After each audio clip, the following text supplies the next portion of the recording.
ladies and gentlemen of all ages, boys and girls.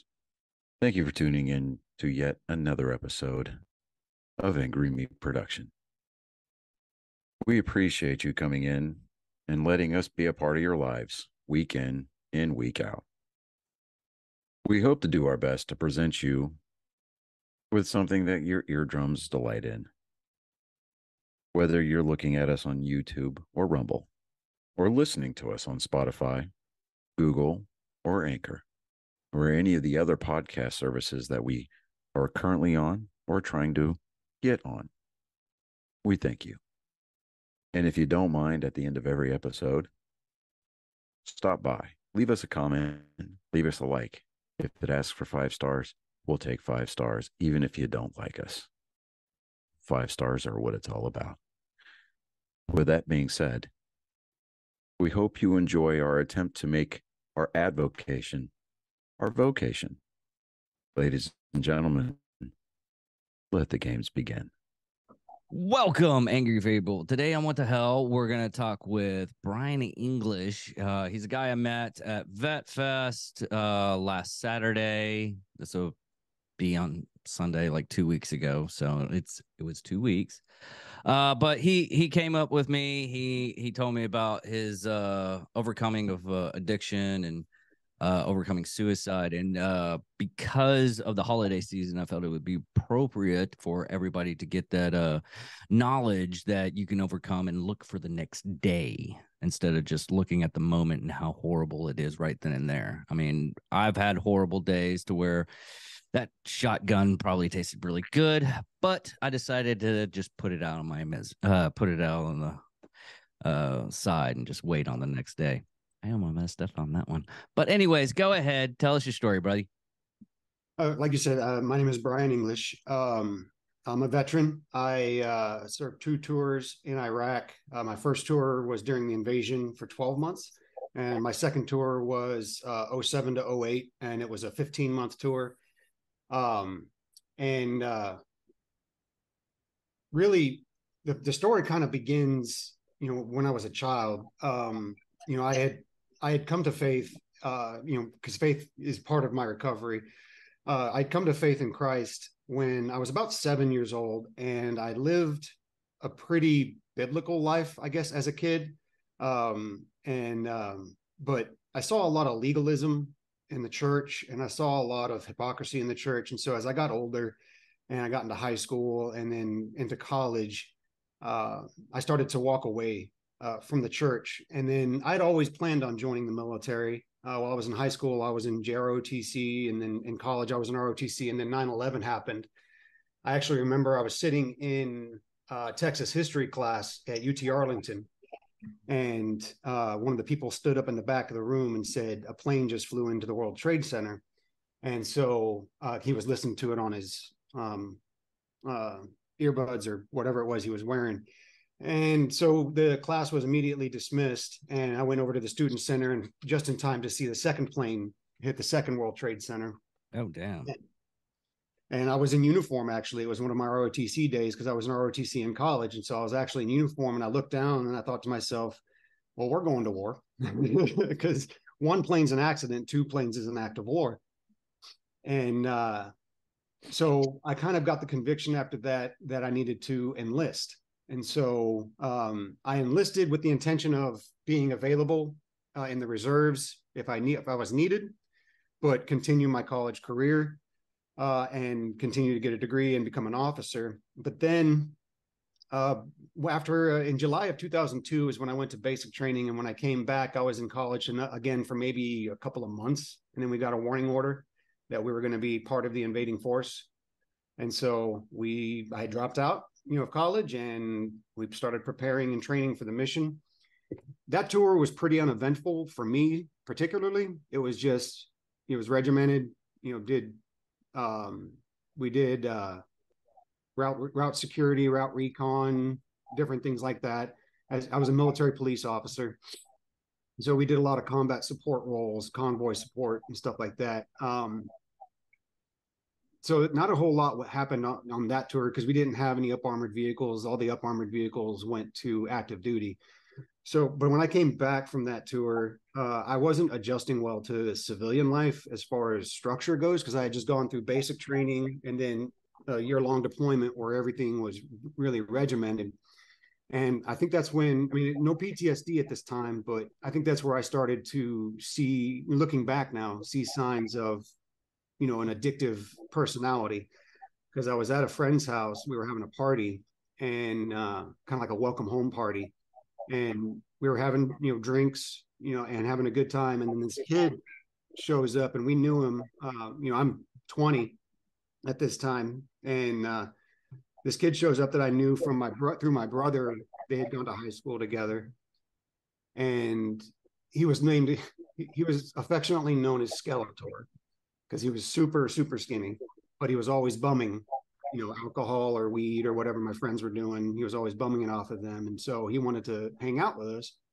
So I told him, I was like, that's fine, you can hang out, you're at my friend's house though, so you're going to, if you're going to throw up, if you drink too much and you're going to throw up, you've got two places you can throw up, and that's either in the toilet in the house or in the gutter in the street. You're not going to throw up on his yard or on his sidewalk. So the party was going on and everything was fine. And I'm sitting in the garage talking to my friend. He did upholstery for classic cars, and so he was working on some upholstery. And then one of my other friends comes around the corner and says, hey, Bryan, Skeletor is puking in the yard. And so out of nowhere, I got angry. I got really, really angry. And so I went over and I leaned down real close next to his ear, and I said to him, I told you, I effing told you, what did I tell you? And he said, don't throw up in the yard. And so I said, effing right. I said, you throw up in the toilet or in the street, and you broke that rule. And so I ended up picking the kid up by his neck, and dragging him down to the bottom of the driveway and just threw him into the street. And of course, he was so drunk that he couldn't catch himself. And so he face first into the asphalt. And at the time, at that moment, I was so, at that moment, I was so drunk that I just didn't care at that point. I just saw him as somebody who broke the rules, and he deserved what he got. And the next morning when I woke up, it hit me what I had done and who I had, was becoming. And so I was like, man, I need more structure, and I need more discipline, because I don't want to be that guy. So I went and I re-enlisted to go active duty. And then when I went active duty, I ended up going to Fort Riley, Kansas, with a 977th MP company out there. And we did a lot of training. We went down to Fort Polk to help some other units train up for their deployments to Iraq. And good old JRTC, huh? Yeah, good old Fort Polk, JRTC. And we ended up down there right before Katrina hit. And so there's as they got the reports that Katrina was on its way, they debated whether they were going to keep us there and hunker us down and then have us be part of the response, or if they were going to send us back. And they ultimately decided to send us back so that we could refit our supplies, and they were going to give our company a warning order to stand by and be ready to come down to assist in the recovery after Katrina. So as we're flying out, the hurricane is literally behind our plane. We're flying out, we're the last plane out of Nam. Word. How was that, right? They and it was, the pilot, told us that, the hurricane's right behind us. So it's going to be a quick takeoff. And so we did, and we made it back to Kansas. We got the warning order, but we ended up not deploying. But shortly after that, maybe about a few months, I think, after that, we got some intel or warning order that we were going to be preparing to deploy to Iraq on a police transition training. And so we spent about 8 or 9 months, I believe, training up to assist the Iraqis in training them to become better law enforcement. During that time, we conducted a couple of field training exercises that we call FTXs. I'm sure you guys know, but for your listeners. And while we were on this FTX, one of the last ones, I was a sergeant at the time. I was a team leader, and a guy in my squad named Bryan Ritzberg, he came up to me. He was not in my team, but he was in one of the other teams. But for some reason, he felt like he could confide in me. So one night after we got done with our missions, we're standing out by an air conditioner, and I'm having a cigarette, and he's comes up to me and goes, "Hey, Sergeant English, I need to tell you something." I was like, "All right, man, what's up?" And he said, "Well, I've been having these dreams. I've been having these dreams that I'm going to die in Iraq." I was like, "Dude, that's not." And I knew in my gut that nobody in my squad, and we called it Marlowe's squad. We were like, nobody, because Sergeant Marlowe was our squad leader. Like, nobody in Marlowe's squad is going to die. I tell you that without any kind of hesitation. I know you're not supposed to say that, but I know in my gut nobody in Marlowe's squad's going to die. And tried to comfort him, and that we had told him we had his back. And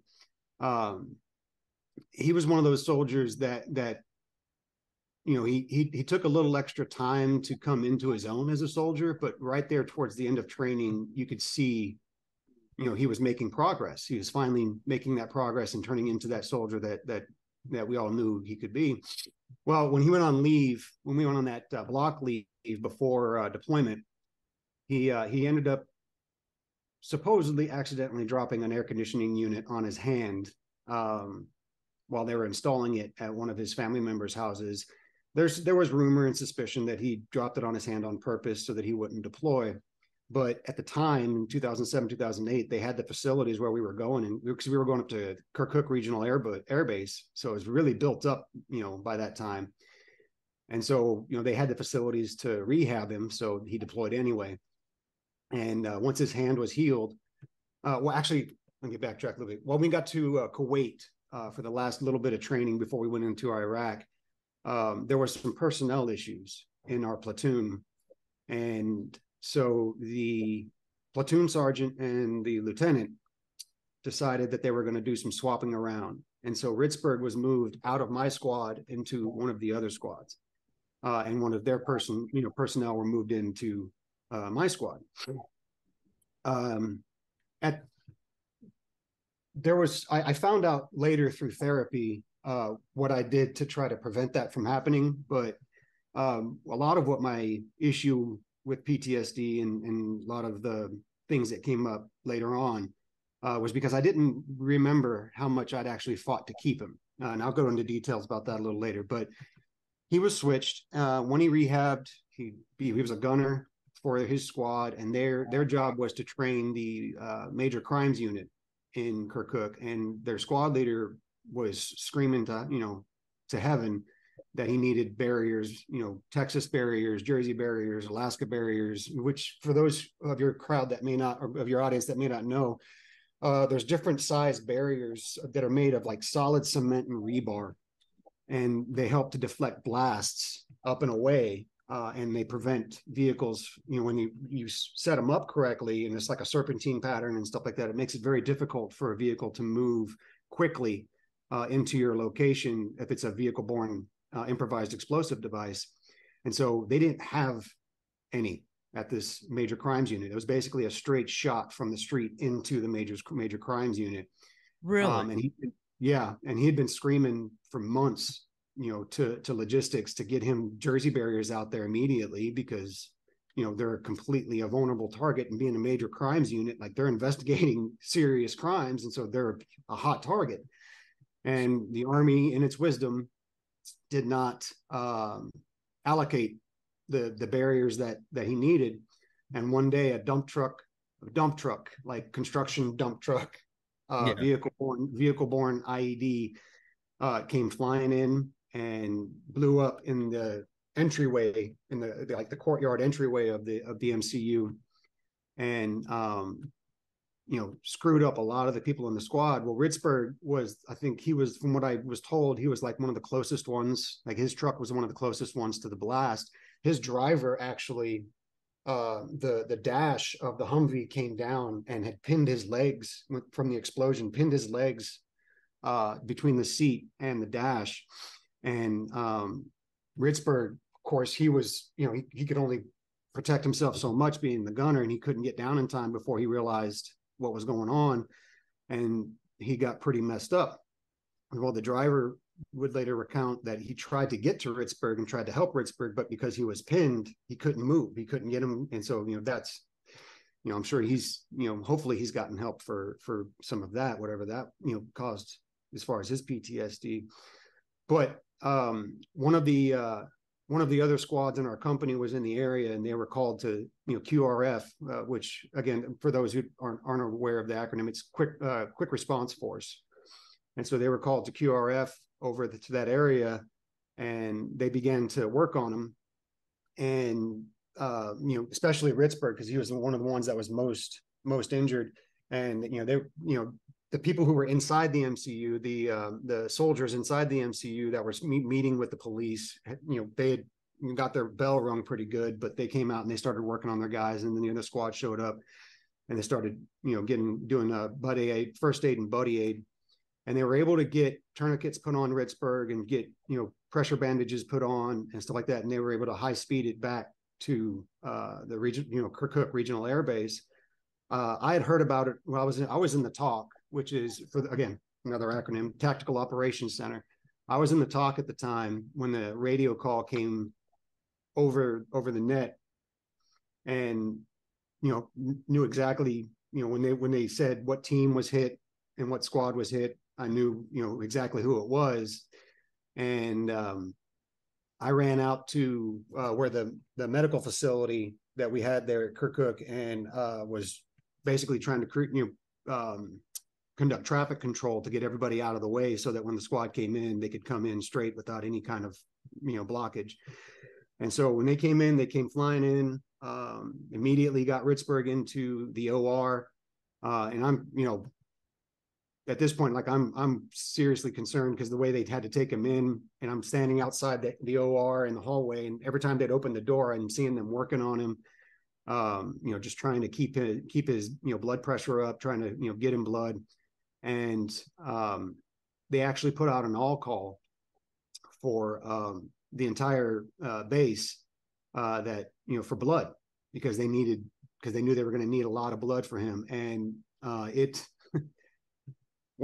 was both angering, sad, and beautiful things I've ever seen in my life, because everybody in that base that was not, on mission or, on duty, everybody showed up. They surrounded the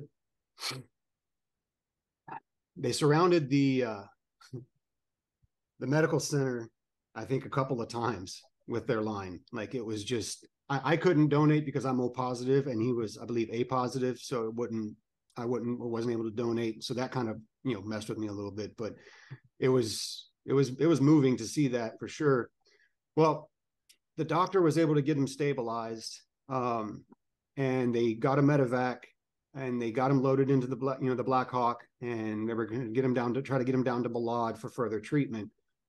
And so, we stood by as he was being rolled out. We saw him, rolled out. We were standing on either side of him as he was getting on they were loading him on the chopper. And then we all went and went to the gym and just kind of stood by, just waiting to hear a word as to what happened.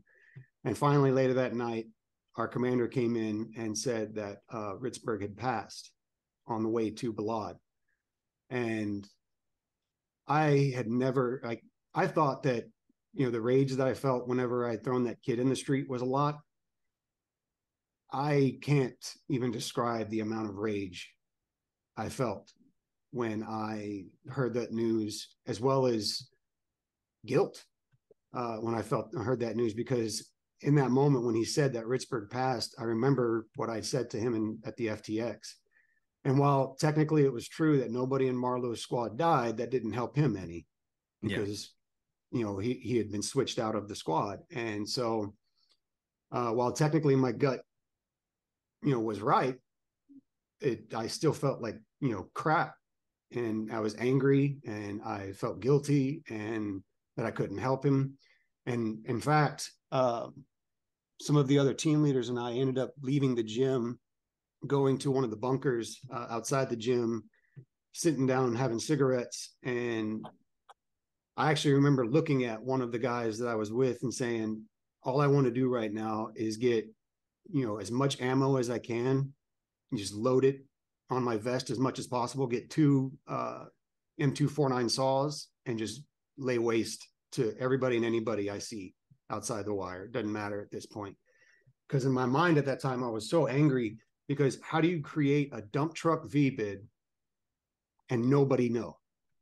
Somebody in that town knew and didn't say anything. Somebody in that town, because it was a local dump truck. It wasn't something that came from out of town. It was one of the ones that was local to that area. So some people knew, and nobody came forward and said anything. So I was angry at the end, but I didn't do it. I wanted to, but I didn't. We'd be having a different kind of conversation. Yeah, I wouldn't be in workout gear right now. That's for sure. But yeah, so I stuffed it down, the guilt and the anger, and all of that, and completed the tour.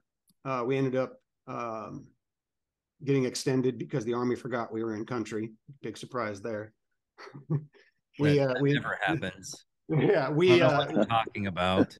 Yeah, it was funny. Did they at least give you hot A's before the bad news? No, I don't think anybody. I don't think anybody was it wasn't something that was really expected, because we had, in 6 months, we had completed the entire mission that they had given us. Like, we had checked off every box. The IPs were, at the level where they were just needing general supervision and not any more training. And so our commander had called at branch and asked, hey, is there any way we can get our relief early since we've completed our mission? And they're like, who are you? We're like 977th MPs out of Fort Riley, Kansas. And they're like, we don't have a record of you being in country. So not only are you not going to be, so Ritzberg died, and they don't have a record of him of us being in country. So that was a very kind of upsetting in and of You're itself. a ghost. That you're like the super secret organizer, right? Yeah, talk about some plausible deniability. Right? Yeah. So but yeah, so they said, not only are you not coming home early, but we're going to give you the mission that would have been the follow-on mission, and then we're going to stand up a unit out of Germany, and they're going to come relieve you in about 8 months. So your 12-month tour is turned into a 15-month tour when your mission was accomplished in 6 months. So yeah, that was fun. That is the personification of the old adage. And I know you and I were both Army, so yeah, you do a good job and you do it well enough that you're going to get somebody else's job. Yep. They're going to add it to yours. Not that you're going to move jobs. They're just going to add that job to your job that you're already. You remember they used to tell us, like, there's no individuality in the military, but the higher ups always look at you and be like, hey, you. Yeah, you're the guy. Hey, you, come here. You're that guy. Come here. Yeah. Like, absolutely. But so towards the end of that deployment, things had kind of settled down. We had gotten, the lay of the land. We had our informants, and we had, we were gathering intel and arresting IPs and arresting Iraqi Army people that were part of the insurgency and whatnot. So things had kind of settled down in our region. And I remember reading a book. I want to say it was called Dominion. It's a Christian fiction novel about spiritual warfare. And in the book, again, at this time in my life, I'm not really a practicing Christian, but I'm starting to feel a pull back to God during this deployment, with all the stress and everything that was going on.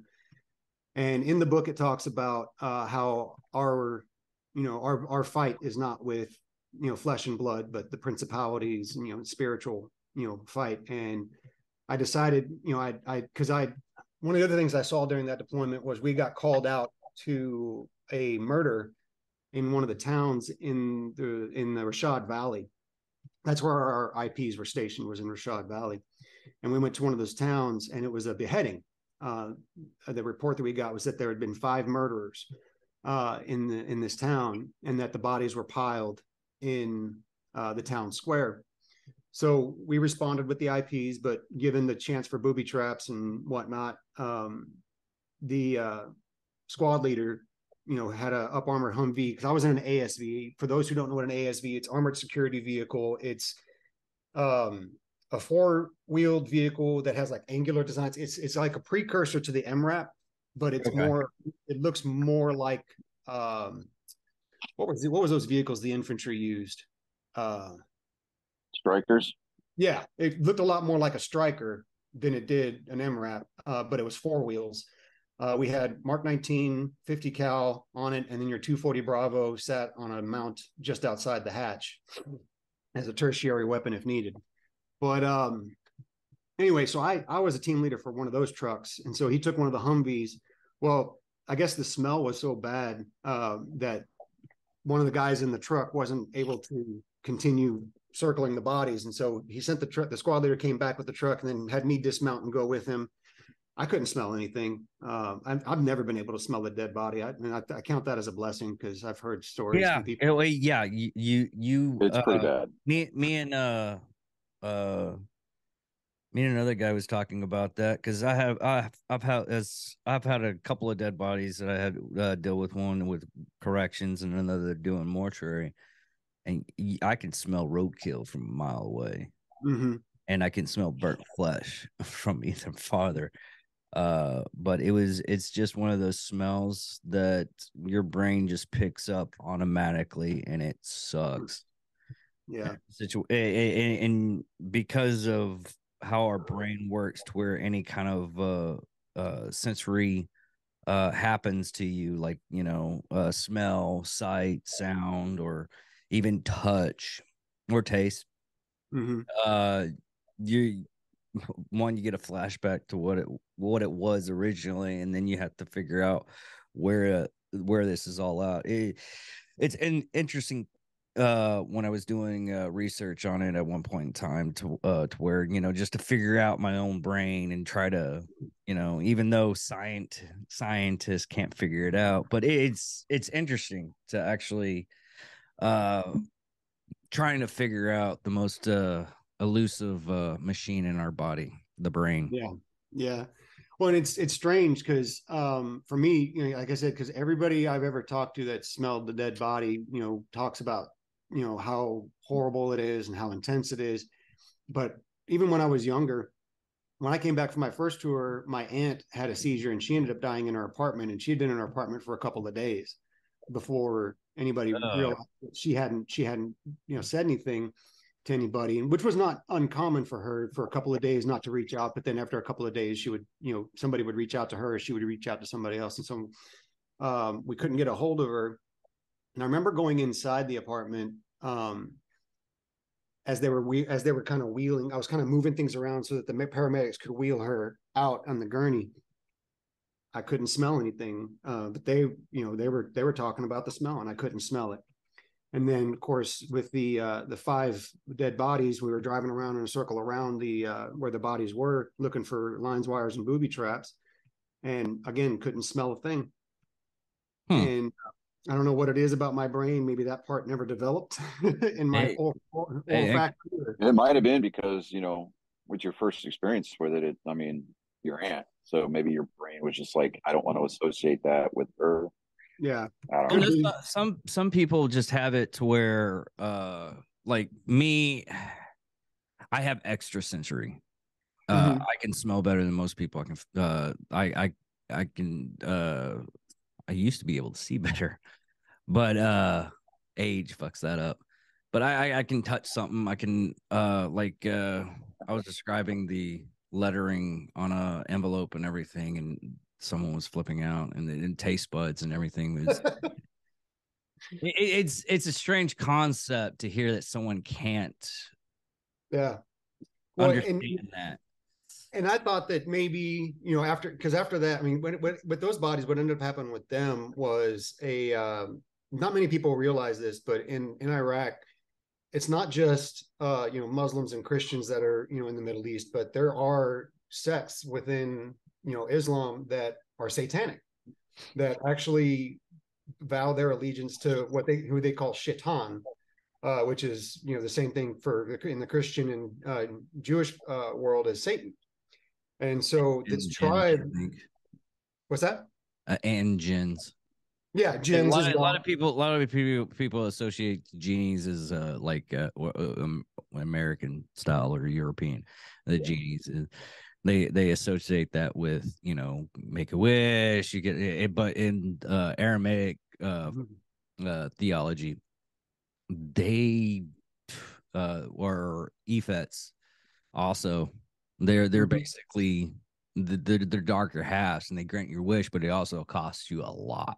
Yeah, it's we're not talking about Aladdin's genie. Oh no, oh no. The difference is night and day, really. Oh, for sure. They're definitely evil creatures according to the Islamic tradition. But so this tribe, they were a satanic tribe, and what happened was one of their daughters had fallen in love with one of the men in this Muslim tribe, and so she left that tribe, like she ran away from them and married this man in this village that was Muslim. And so the satanic tribe came over to the town and killed the men of the family and beheaded them and piled their bodies in the middle of the town Oh square. shit. Yeah, and left a DVD tape to one of the light poles in the town. It was like one of those wooden light poles, and it was taped to it, and it was the video of them beheading the men in the night. Oh wow. Yeah. So yeah, so that was something that always kind of stuck with me throughout. Like I said, towards the end of the tour, having seen that, having experienced Ritzberg's death, and seeing the state that he came in whenever I was at the hospital, watching them roll him in and watching the OR from the hallway because the doors would just swing wide open. I was like, man, I'm tired. This is my second tour, but my first tour I didn't see a whole lot of death. We had some mortars and stuff, but nobody died. Nobody, the worst thing that happened was some guys ran over a cluster bomb from the Desert Storm and rung their bells, but they didn't get hurt other than maybe some TBI, but they weren't physically injured on the outside. Obviously, TBI is a physical injury, Yeah. but anyway, I decided I didn't want to fight wars anymore. I wanted to be a police officer as a civilian. I wanted to help people. I didn't want to, live, going from deployment to deployment and fighting the, wars like that. So I decided to get out, and I ended up becoming a cop in California for the Army. My wife at the time, when I got out of the Army, this is my first wife. She joined the Air Force, and we were stationed in Monterey, California. So she made the right move. Right. Yeah. And she joined the Air Force, and we were stationed in Monterey, California for a couple of years. And I joined the Presidio of Monterey Police Department, which is a Army police department, but it's all civilians. And it's, you have part of your property is the Presidio of Monterey, which is closed property. That's where all the students go, where they do like their, different training and what. It's a training environment. And then the other part, which is what used to be Fort Ord out in California, but now it's called Ord Milcom, Ord Military Community. And it's open property, so there's no gates, there's no anything like that. It's just housing for the students and family and cadre that are at Presidio. There's a PX and a couple other things, but it's pretty much just open property. Anybody can travel through freely. So and then on top of that, they had part of the property had been leased out to CSUMB, California State University of Monterey Bay. So we had a lot of stuff going on there, more than just MP stuff. Like we were dealing with gangs, drugs, prostitution, college parties, all sorts of craziness while we were there.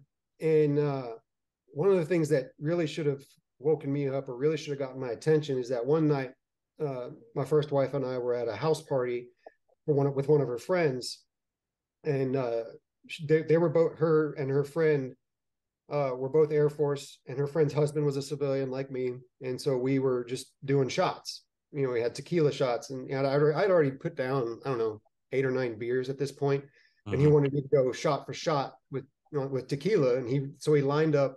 That's not a good plan. No, he's lined up 6 shots each. And he challenged me to go shot for shot. I remember taking 2 shots. Apparently I took all 6, but I only remember taking 2. Because so, and then what I remember after that is bits and pieces. It's shoddy, it's shoddy memory after that. I remember. Yeah. What's really funny is I keep on asking people that it's like they get so blank out drunk. I was like, "Did you have fun?" I was like, "Yeah, it was a fun time." How is it a fun time if you can't remember it though? How do you know? How do you know this? Because I'm curious. Yeah, it's like I had a you fun wake up the time, but next day, or maybe the day after, and you're having to be told via third person point of view your escapades, and it's like there's no way I did that, like, at all. And then the story's corroborated by like 4 or 5 other people, and you're like, Or worse yet, video. oh yeah, right. video. Well, see, I was in before we had cell phones. So, it's one of those, thank God, Yeah, because that stuff, I mean, with the exception of the occasional Article 15, yeah, um, there's no record sure. of the It's of the debauchery. yeah, that was my So, experience while I was on active duty. I got, I did stupid stuff when I was on active duty. Everybody does, but yeah. especially the enlisted. But No idea. guilty. Yeah. But at this point, um, this is about 2008, I think, is when this happened. I'd gotten out of the Army, met up with her in California at this house party, and so I did the shot for shot. I remember taking 2, and then apparently I took all 6. And then what I remember was actually being carried like by 2 people under my each arm, and like I'm being drugged, as I'm screaming out to my wife's car, and I'm screaming Ritzberg's name. And I'm screaming, it should have been me. It shouldn't have been him. He shouldn't have died. He's a better person than I am. And I, he was a very genuinely good, person. His soldiering instinct was what we had to develop, because he was such a empathetic and sympathetic person. We had to kind of train him to be a little more aggressive than what he naturally was. And Well, so, sometimes that's the best kind of soldier to have, though.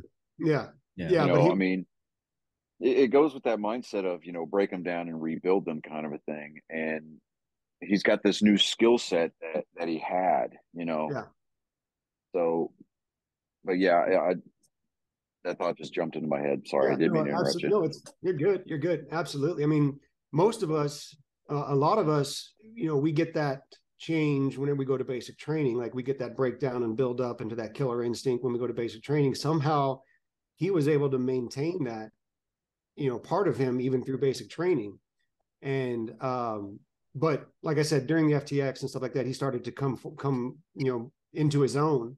But so I was screaming about Ritzberg and how it should have been me and it shouldn't have been him and all that. And I remember being put in the car and just screaming into the window, like she's driving and the window is right here, and I'm just screaming, to all of creation. Like the window is up, but I'm screaming like I'm screaming out into all creation that it should have been me.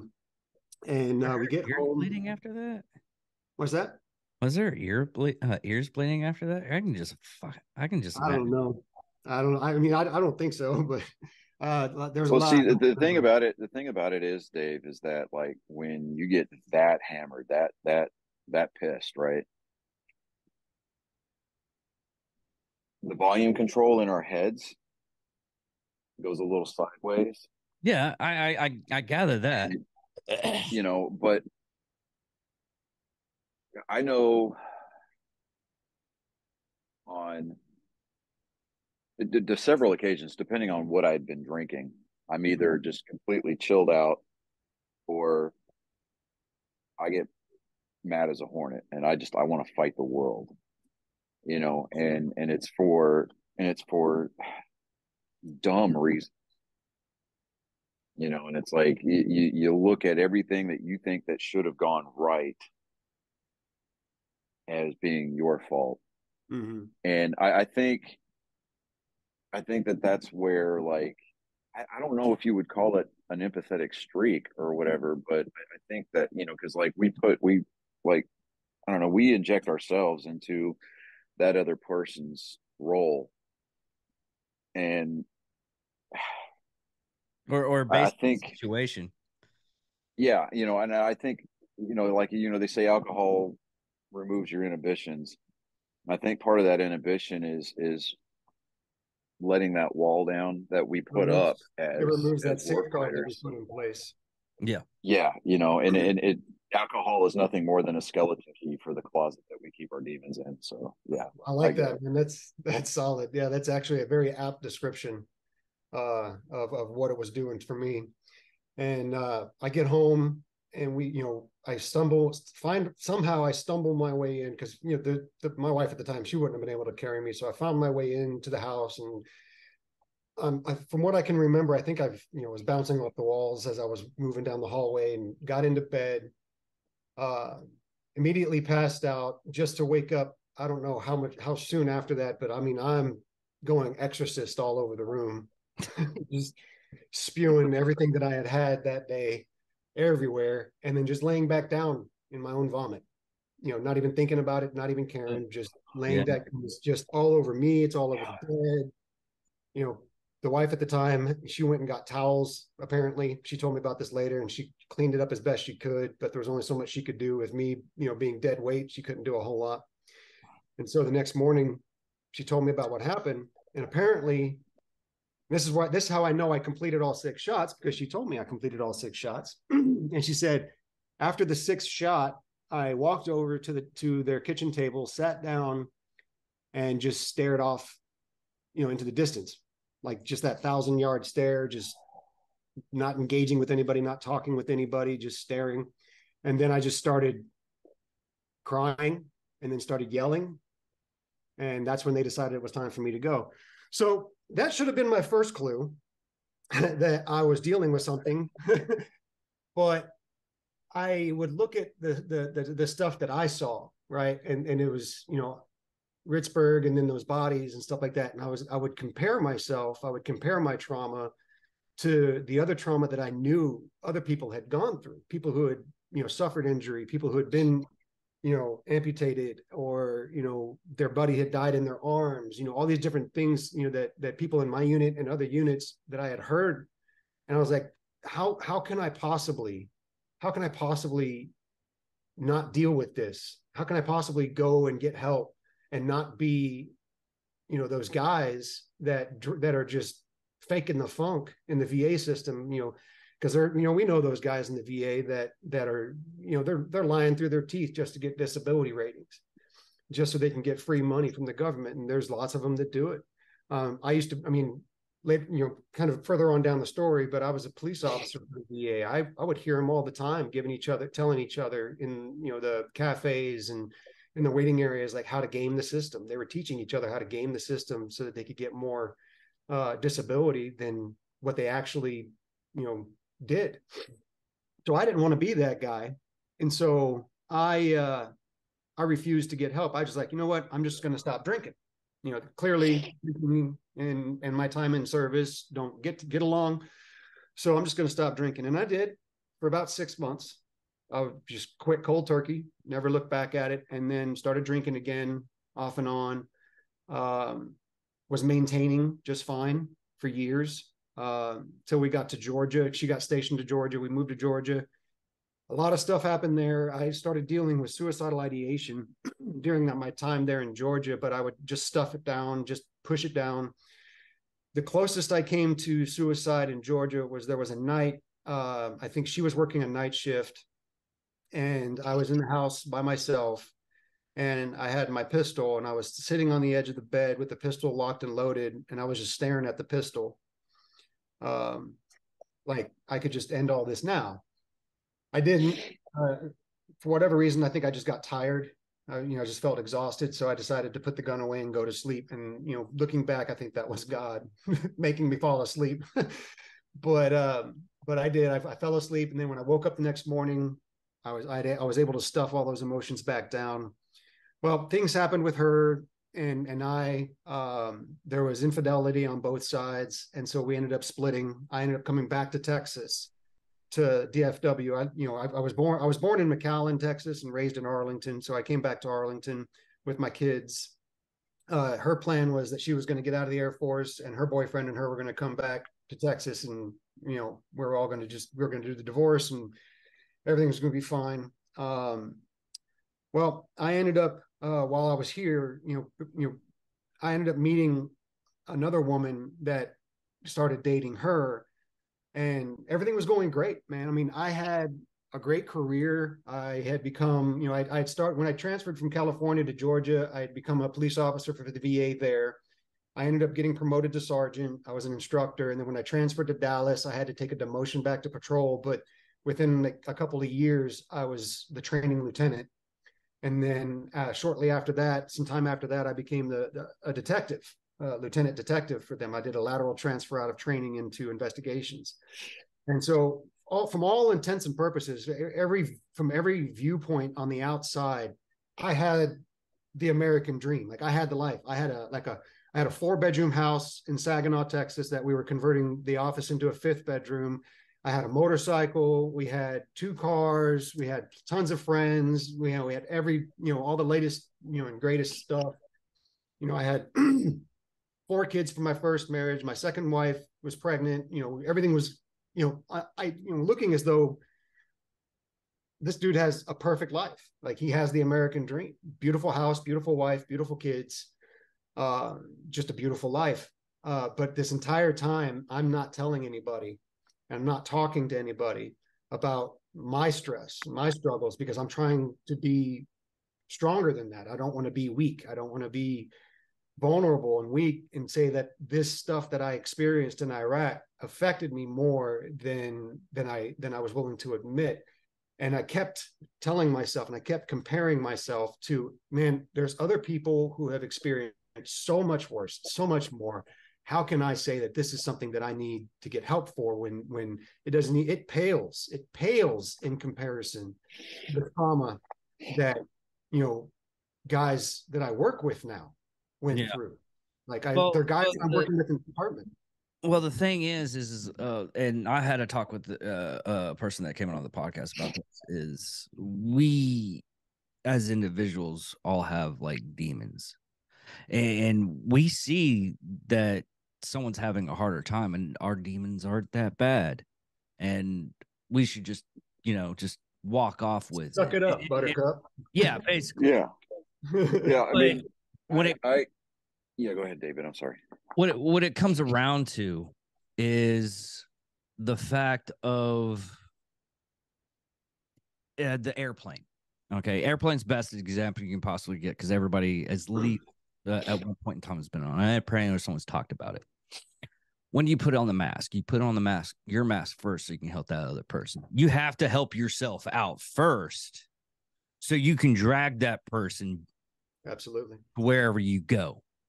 Yep. I mean, yeah, you bandage up yourself, then you take care of them unless they're like in a serious condition. I mean, you figure out how to do it 2 at a time. You triage. See, now, Bryan, there was an ethos that I was taught when I was in the infantry. It's the 3 M's: men, mission, myself. And I've always been the one that has tried to apply that in my regular life, and sometimes that just doesn't work. And when my second marriage was coming to an end, just the little ghosts, the little demons, the little regrets, and the woulda, coulda, shouldas just started creeping in, and the voices just kept getting louder and louder.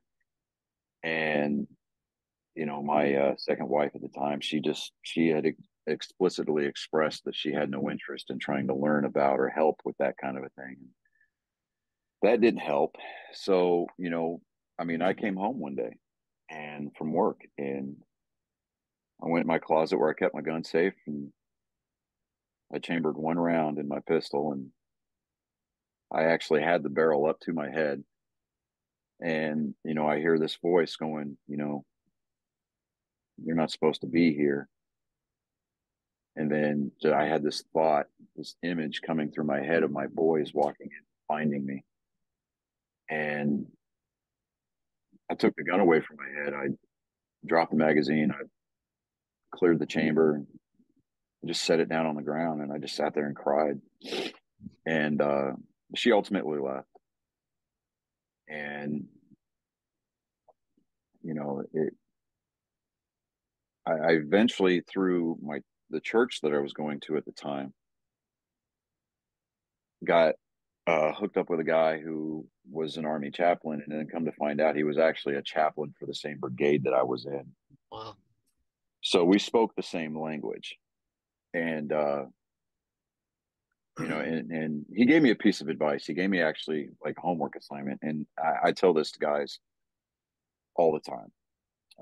He told me to personify my demons, give them a name, and then write a breakup letter to it. And so, I was like, okay, I can do that. So I sat down with like a very earnest approach, and I named it initially after my first wife. And I was like, no, because I get about a paragraph into it, and I'm like, no, this isn't helping, because all I'm doing is just screaming at her, kind of a thing. So I deleted everything. And then, probably one of my most unoriginal moments, for whatever reason, I'm listening to music while I'm trying to do this. And that Breaking Benjamin song, Dear Agony, came on. And so I was like, oh, crap. So I just named it Agony, and the letter started out, Dear Agony. And 1,300 words later, man, I just kind of felt drained. And I read that letter back to myself. And boy, you want to talk about humbling. Mm-hmm. It put me in a position where it forced me to take ownership for my actions. And yeah, while you've got these demons that are there kind of telling you, that you're not good enough, or that you don't need to be here, that everybody would be better off without you. You were the one that ultimately made that conscious, decision to go down that road. And once I was able to take ownership for those actions, take ownership for those thoughts, it was really, for lack of a better term, it was very empowering, and it was very cathartic. And to me, I look back on that day, and I look back on that letter, and that was really a turning point for me. I went from, again, like you said, really God kind of intervening at the very right time. I mean, I'm standing literally on the edge, and I mean, my finger literally was on the trigger, and he pulled me back. And he gave me this kind of like It's a Wonderful Life moment, where I was able to see what the world would have looked like without me in it. And I found myself really kind of looking at it like, here I am, a guy that claims to never want to quit, never want to back down from a fight, willing to take that step that's not only going to remove myself from the fight, but it's going to put my boys at a very serious disadvantage. And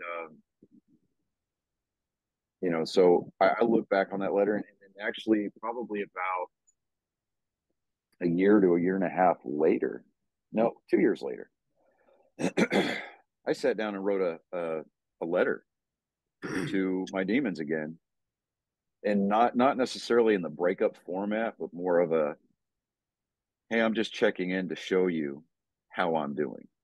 Right. And so I mean, when I hear about brothers and sisters that have contemplated that or are taking steps to go down that road, it's become very much a passion project for me, and I know it's become one for David as well. And so I mean, when I was still living up there in Wichita Falls, I got involved with my American Legion post, and by a very, very outstanding individual, very good friend of mine, named Michael Kurtz, started a rucking, and he was Air Force, so he's like, and I don't do that walking shit, and I mean, and now he's You can see the rain blowing in, starting to fall out here. That's cool. But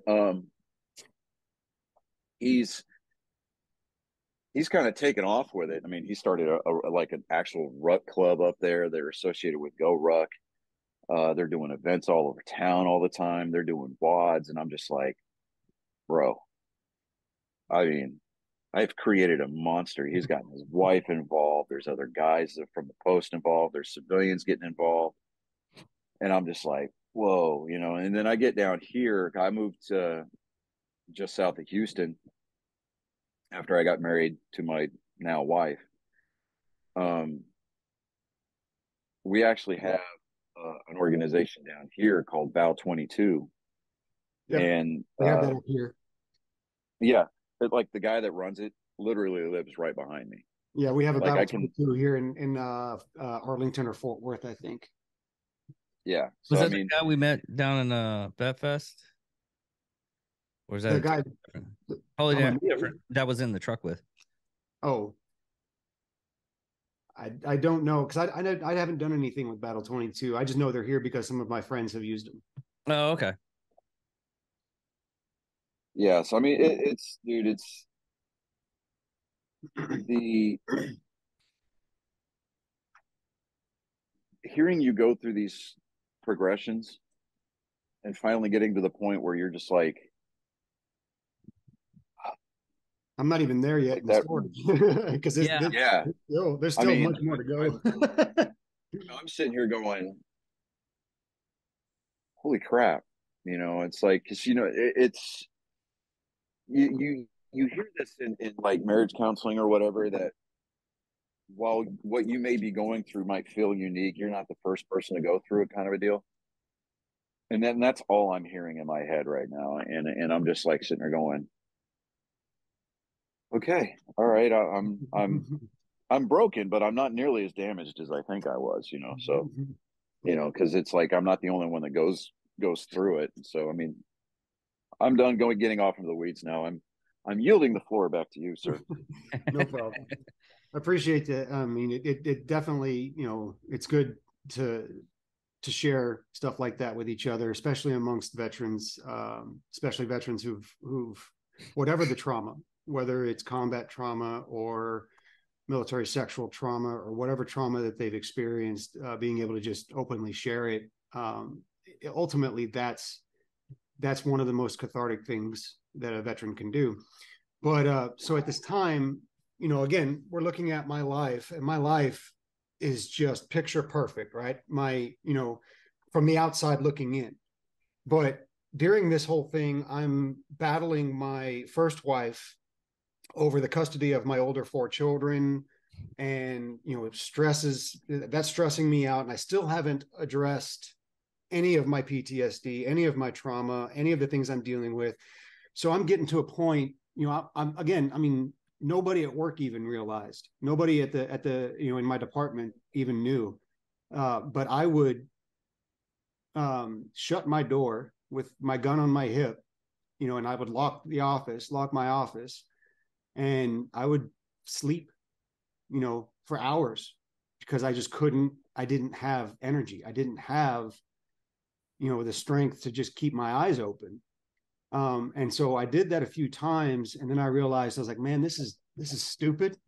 This is dangerous. I'm phoning in my work. Like I'm still doing a good job, but I don't care, as you know, like I should, about, you know, the work that I'm doing. I'm investigating crimes. You know, we're investigating, you know, vehicle thefts. We're investigating catalytic converter thefts. We're investigating domestic violence, prostitution, you know, drugs. I mean, we're investigating a lot of different things. A lot of things happen on VA property that people don't really think would happen on hospital grounds. But because the Dallas campus of the VA is in Oak Cliff. It's not in the nice side of Oak Cliff either. It's in the more rough neighborhood of Oak Cliff, Dallas. Yeah, And so it's is it the one that's over there off of Harry Hines? top of Lancaster. Okay, yeah, I know what facility you're talking about. Yeah. Yeah, and so it's the main hospital, and that's where I did most of my work. But I mean, as a detective, I had all the VA property. All the VA owned property was under my jurisdiction with my criminal investigator. He was my supervisor. But you know, we're investigating all these things, but I'm finding myself less and less, invested in the job. I mean, this is a job that I've wanted since I was in second grade.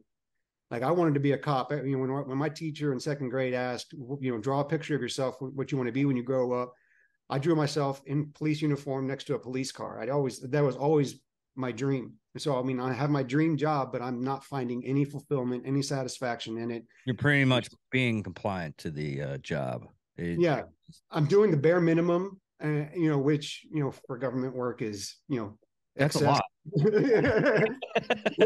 Yeah. That's, when it comes to government jobs, if you can do what they ask you, you're doing a pretty dang good job.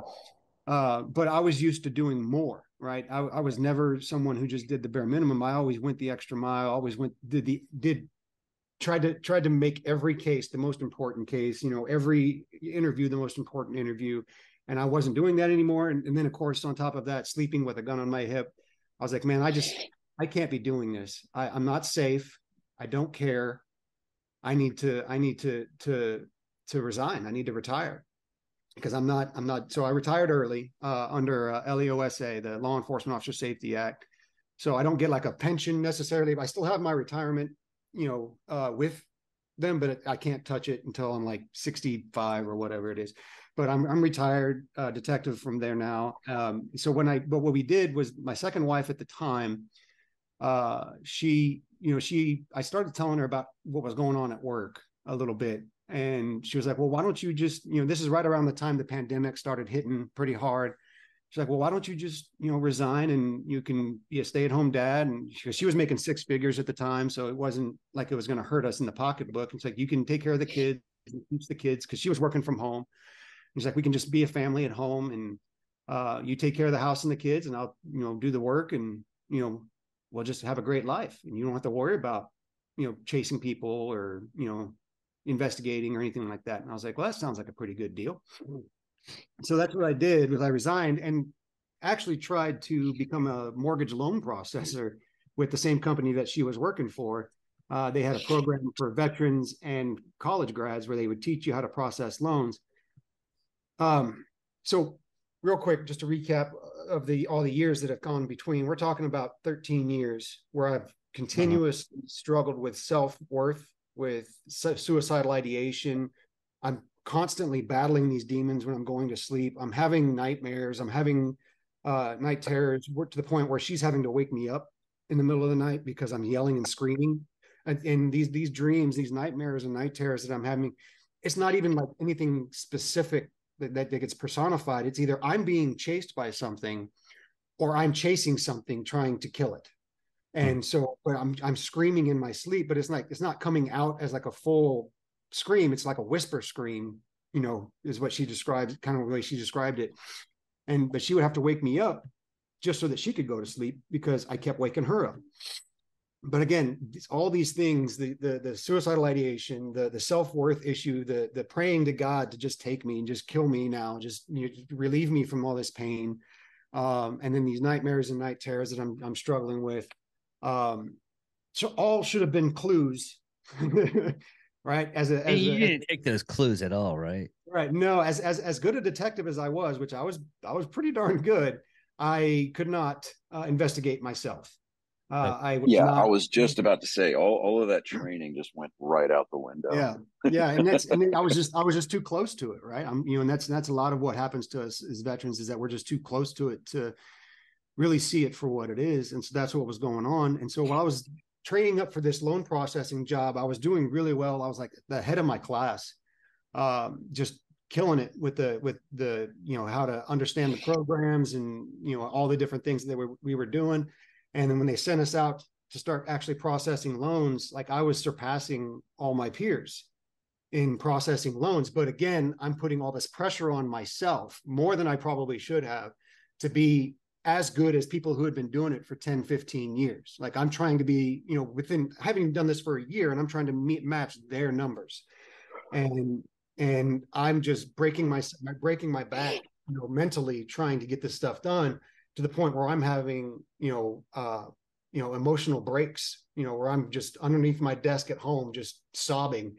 Because I'm basically having regular panic attacks. Yeah, basically. Yeah. And so, every weekend at this point, I'm drinking probably a, fifth of vodka or a fifth of tequila or a fifth of whiskey through the course of Friday night till Sunday evening when I'm going to bed.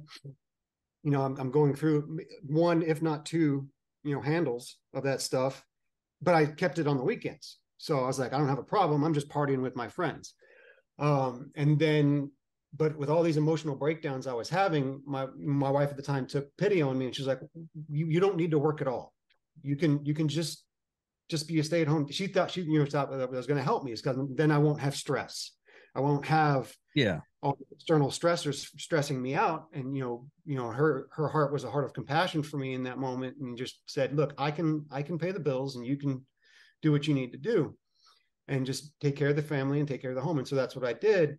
Problem was, I still hadn't addressed my demons. I still hadn't addressed my PTSD and my trauma. And so now, whereas, when I was working as a cop and then working as a loan processor, during the day, I had things to occupy my mind, even though they were stressful. It kept me away from drinking because I needed to be sober minded to be able to handle these things. And so that was my motivation not to drink. Basically, Now, you don't get any hobbies. yeah. That's one thing that cured me in a lot of my stuff is the basic fact is I love creating and love doing hobbies and everything like that. Yeah. And that's another thing that actually helps you out a lot. I mean, it's a replacement strategy. Rucking. Yeah, it's Johnny with his rucking. I mean, what hobbies do you do now? Well, now I do work out a lot because I want to be physically healthy, because I look like trash when I was in the middle of my addiction. Oh man, I was trying to grow my hair out, and I look like a homeless person, even though I wasn't. But so I do a lot of working out, and then I do. I'm working on stuff on YouTube.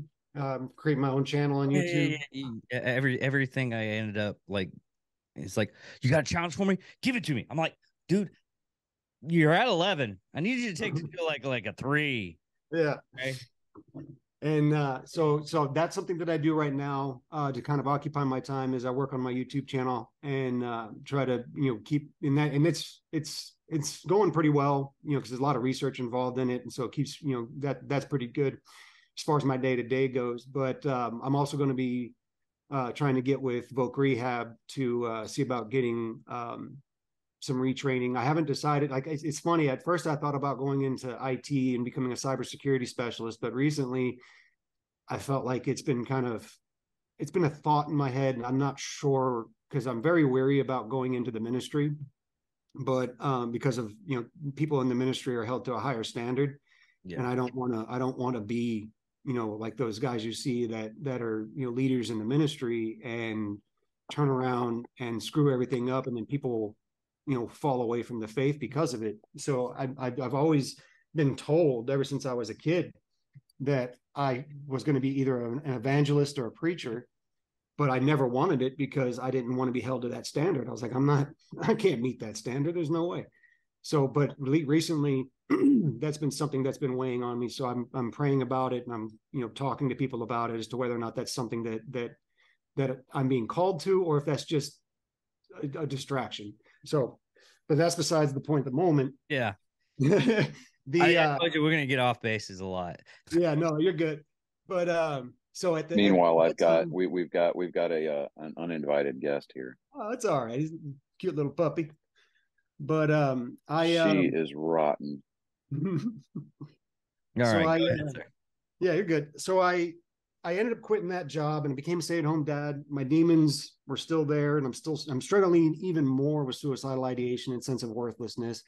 So I started self-medicating throughout the week with tequila, because tequila is basically odorless. I could cover up the smell on my breath with vaping or smoking or gum or whatever, because it wasn't too pungent. And so I was able to hide it pretty easily, and I would hide the handle. I would go out and buy a handle at a time, and I would hide it in the garage, and I would take, a shot or two every couple of hours. A handle? The big 750, huge. Oh, okay. They literally have a handle on them. Okay. Yeah, I was like, What was he talking about?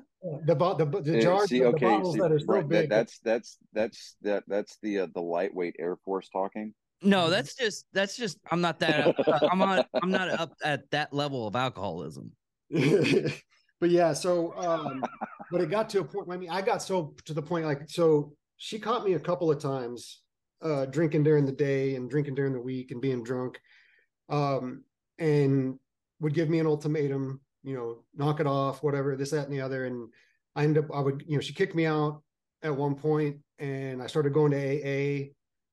Wasn't really jiving, honestly, with AA. I don't think I was in a place at that time for it to really be effective. Plus, I didn't really, to me, this higher power stuff. Just I constantly felt the pull of God, and I constantly felt His presence in my life, but I just didn't want anything to do with it.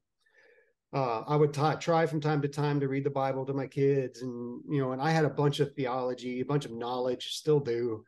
I can debate till the cows come home on lots of different issues, but I didn't want anything to do with it. I didn't care. I just, it was more of an intellectual exercise than a spiritual exercise for me. And so I kept drinking. I'd go to AA for a while. Now this is where I think she didn't help me where she should have. I believe her heart was in the right place, but she just didn't know how much damage this actually did. But she would say, I don't really think you're an alcoholic. I think you just need to learn how to control it. Because she liked to go and drink and go to karaoke bars and stuff, and she didn't want to be the only one drinking. If she was going to drink, she wanted me to drink with her. She could just share that celebratory time, not realizing that I no longer had the capability of maintaining just a celebratory time. That part of me, it was gone at that point. So one time I'd stopped going to AA because there was a lot of stress at home with her having to deal with the kids while I was in my meetings. I was going to meetings like 2 or 3 times a week, and so she was dealing with a lot of that. And then I ended up stopped going. We ended up at a restaurant one night, Papados, over in the Saginaw area, and we're standing there waiting for food to go. And again, middle of the pandemic, so we're just kind of, it was not middle of the pandemic. It's closer towards the end where things were kind of loosening up because we were inside the restaurant, and we're picking up the food, but where we pick the food up is right there in the bar area. And I'm struggling because I haven't been to AA in a while, but I had stopped drinking at this point, period. But she looked at me and she goes, well, why don't we get a drink?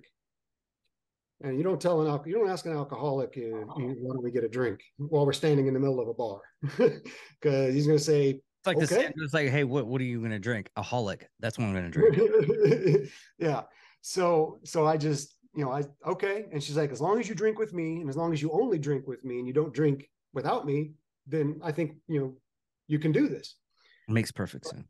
Yeah. I was like, absolutely. In my mind, I'm like, yeah. And I fully intended only to drink with her, but that's like having a spotter in the gym. But yeah, so it's just, and that was, I didn't intend to get back into drinking behind her back, but I did. We ended up selling the house in Saginaw during the height of, profitability. Mm-hmm. And we made, I don't know, like 90 grand off of our house on top of paying back the mortgage. And so we ended up moving over into Crowley to an apartment complex in Crowley. Still stay-at-home dad. Things seem, from her perspective and from everybody else's perspective, seem to be going well. She had a relationship with her half-brother now because they had been estranged since birth. They hadn't met each other. They met each other in Saginaw through online community, like on Facebook and stuff. So he moved into the apartment complex, into an apartment down, a floor below us. So everything is going great. We're looking into buying another house, a nicer house. It's an older house, but a nicer house in Fort Worth, and using the money that we had made from the sale in Saginaw. And she goes out. Mind you, I've been kicked out, I think at least a couple of times at this point, and got to this point where I'm not going to AA. I still haven't addressed my demons. I still haven't addressed my PTSD, but she's allowing me to drink. And this particular apartment complex, one of their show apartments, they left unlocked during the day to show the apartment, without having to use a key. Well, inside that fridge, they had waters, sodas, and beers. And they would offer beer to people whenever they were doing the apartment tours. I knew it was left unlocked, and so this particular day, she had taken her daughter and my daughter out for a girls' day, and me and my boys were going to be in the house watching movies, just having a guys' day in the apartment. Mm-hmm. Well, we had some alcohol left over from the night before, where we had been drinking with her brother on the patio and of our apartment. And so when I woke up that morning, we already had the plan that she was going to go do that. I woke up before her. I immediately went over to the fridge, had this huge tumbler, and I just poured all the beers that I could into that tumbler, and I just hit it behind, next to the couch. And me and my sons are watching a movie. I think it was what's that Chris Pratt movie, the Future War. Oh yeah, the Tomorrow War. Yeah, Tomorrow War. Yeah, so we're watching the Tomorrow War, and then she gets up, gets the girls together, and they go out to do the girl day. And I'm at this point with that tumbler, I've probably had about 4 beers, the equivalent to 4 beers by the time she leaves. And she leaves, and I go and refill from the fridge what we had left. And so I'm drinking that, and I finish all that up. And I was like, well, I'm too drunk to drive. I'm not going to do that. But the apartment downstairs, I know, has alcohol, and it's open, and it's free. Yeah. So I tell the boys I'll be right back.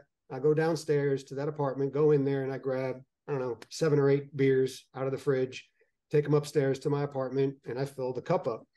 And I'm drinking, there's a few in the fridge, and I'm drinking it. And I'm about halfway through that tumbler when I lost all track of time at this point, because I'm pretty drunk at this point, because I hadn't been drinking for a while. And so, my tolerance was low. And so I'm pretty drunk at this point. And she comes home, and I'm like passed out on the couch. And the Tomorrow War's blaring, loud as hell. She can hear it out in the hallway. And she comes in, she goes, why is the movie so loud? And I'm like, oh, what? Coming out of my slumber. She goes, in the hallway now. And I get up and I stumble out in the hallway. And she goes, are you drunk? And I go, yep. And she goes, get out. And I told her, I was like, F you, I'm not leaving. And I turn around and walk in, and I go and I lay down on the bed in our bedroom and pass out. From the time that I passed out to the time that her and my mom were waking me up, I have no idea how long it was, but she had called my parents. My dad took the kids to their house, all the kids to their house, and my mom and her were trying to get me out of the bed and get me into the car. She was kicking me out again. And I was refusing to leave, and my mom's pleading with me like, this isn't going to get better unless you get help. This isn't going to, you're going to have to leave for a time. She's not saying she wants to divorce you, but you need to get out of the house. We need to get you help. And I was like, finally they talked me into it, and her and my mom, again, with their help, because I couldn't get down the stairs on my own, they were helping me down the stairs. We get into the car. And as we're driving away, my mom realizes she doesn't have any of my IDs, which, we would need for hospital and care and all that stuff. So she turns around and goes back and calls Jonna, my second wife at the time, calls her and says, hey, he needs his IDs. So she gives the IDs to her brother. Her brother comes down to give the IDs to my mom. And soon as the vehicle stops, I don't know. I mean, I already was dealing with in my drunken stupor of thoughts of my life is over. She's going to divorce me, another divorce, my second divorce. This is going to be, everything's done. I have no prospects for career. I had a career that was, a great career, and I gave it all away, and I have nothing left. I'm causing my family stress, hurting my mom, hurting my dad. I'm hurting my wife, hurting my children, because now, I could potentially be a liability to my children because I've been drinking while I'm supposed to be watching them, and they could have gotten hurt, especially my youngest at the time, barely like a year old. And, I'm drunk.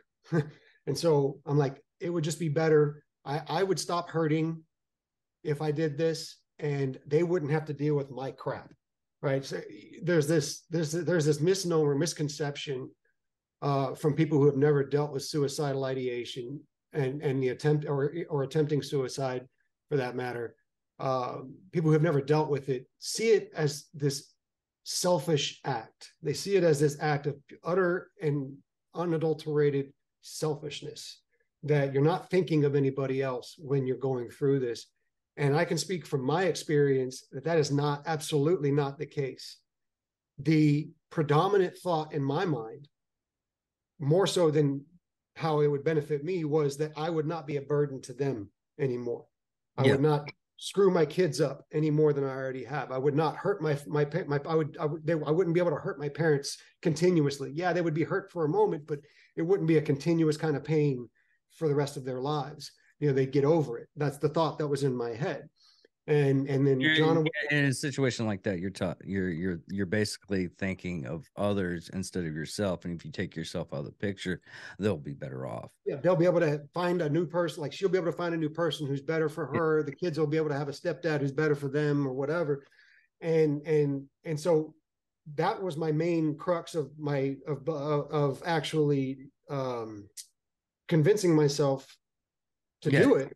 And it was, and the secondary to that was, in addition, like a bonus to it, I get to stop hurting too. So win-win for everybody is the way I looked at it. I wasn't looking at it as just a selfish thing. And so to me, it wasn't a selfish act. It was, I'm the cause of all these problems. If I eliminate me, the cause of all these problems go away. Yeah, but what people don't realize, that committing suicide is, it literally is. It's still a suicide bomb. Yeah, because it still does. Yeah, you might kill somebody with that suicide bomb, like, that's really close to you, but it still affects other people. You could have a person that you haven't met in a while. They hear about it and something happens. It's like a piece of shrapnel that's in absolutely, actually. Absolutely. Yeah, the best thing that I'd ever heard that sums up what suicide does is that it doesn't stop the pain; it transfers it to people that you left behind. Yes, absolutely. Yeah, but in that moment, right? In that moment, that, you know, obviously I'm not thinking logically, right? Because logic has long since left the building at that point. I am not in a, you know, stable mental state, right? So, you know, argumentation back and forth as to what's plus and what's minus, cons and pros and all that stuff isn't happening. All I see is I'm hurting everybody. I'm hurting myself. I may as well just end it. And so I get out of the vehicle. I jump as it comes to a stop. I leap out of the door, open the door, swing it wide open, run down this field where I knew there was a creek. And this tells you how drunk I was. I was so drunk, I thought I could drown myself. And so I went down to the creek, and I went face first. I didn't even try to catch myself. I, like that kid that I threw into the street, I went straight face first, put my arms behind me, and went right into the creek. And I tried to breathe in the water. Like, I was trying to breathe in the water. That just reminds me of that whole part in Robin Hood Men in Tights, where Big John's in the creek. He's like, save me. Stand up. And honestly, it's about that deep. It's about that. The creek had not been rained in a while, so it was about that. Wow, deep. Yeah, okay. But my face is in the water, in the mud, and I'm trying to breathe it in. And my brother-in-law had chased me down the creek, and as I'm trying to breathe the water in, he reaches in and he grabs me and pulls me out. And I'm trying to fight him. Now I had taught him, I think a few months earlier, or maybe a year or so earlier, I'm not sure, but I had taught him some moves because I was an instructor for my department when it comes to ground defense recovery, which is basically MMA for police. Instead of finishing the fight with breaking arms and killing people, it's subdue and restrain. Jiu-jitsu and grappling and all. Yeah, it's grappling without the final move, basically. And so I was an instructor for that. You know, whereas in MMA, you know, they're all about, you know, if it's a street fight, you know, kill, you know, stuff like that. That a lot of the moves they're still trained to. It's different. My training, they're still trained to subdue. On the other hand, I'm not trained. You know, when I was first introduced to MMA was when I was in the Army and we were taught combatives, and so it was kill.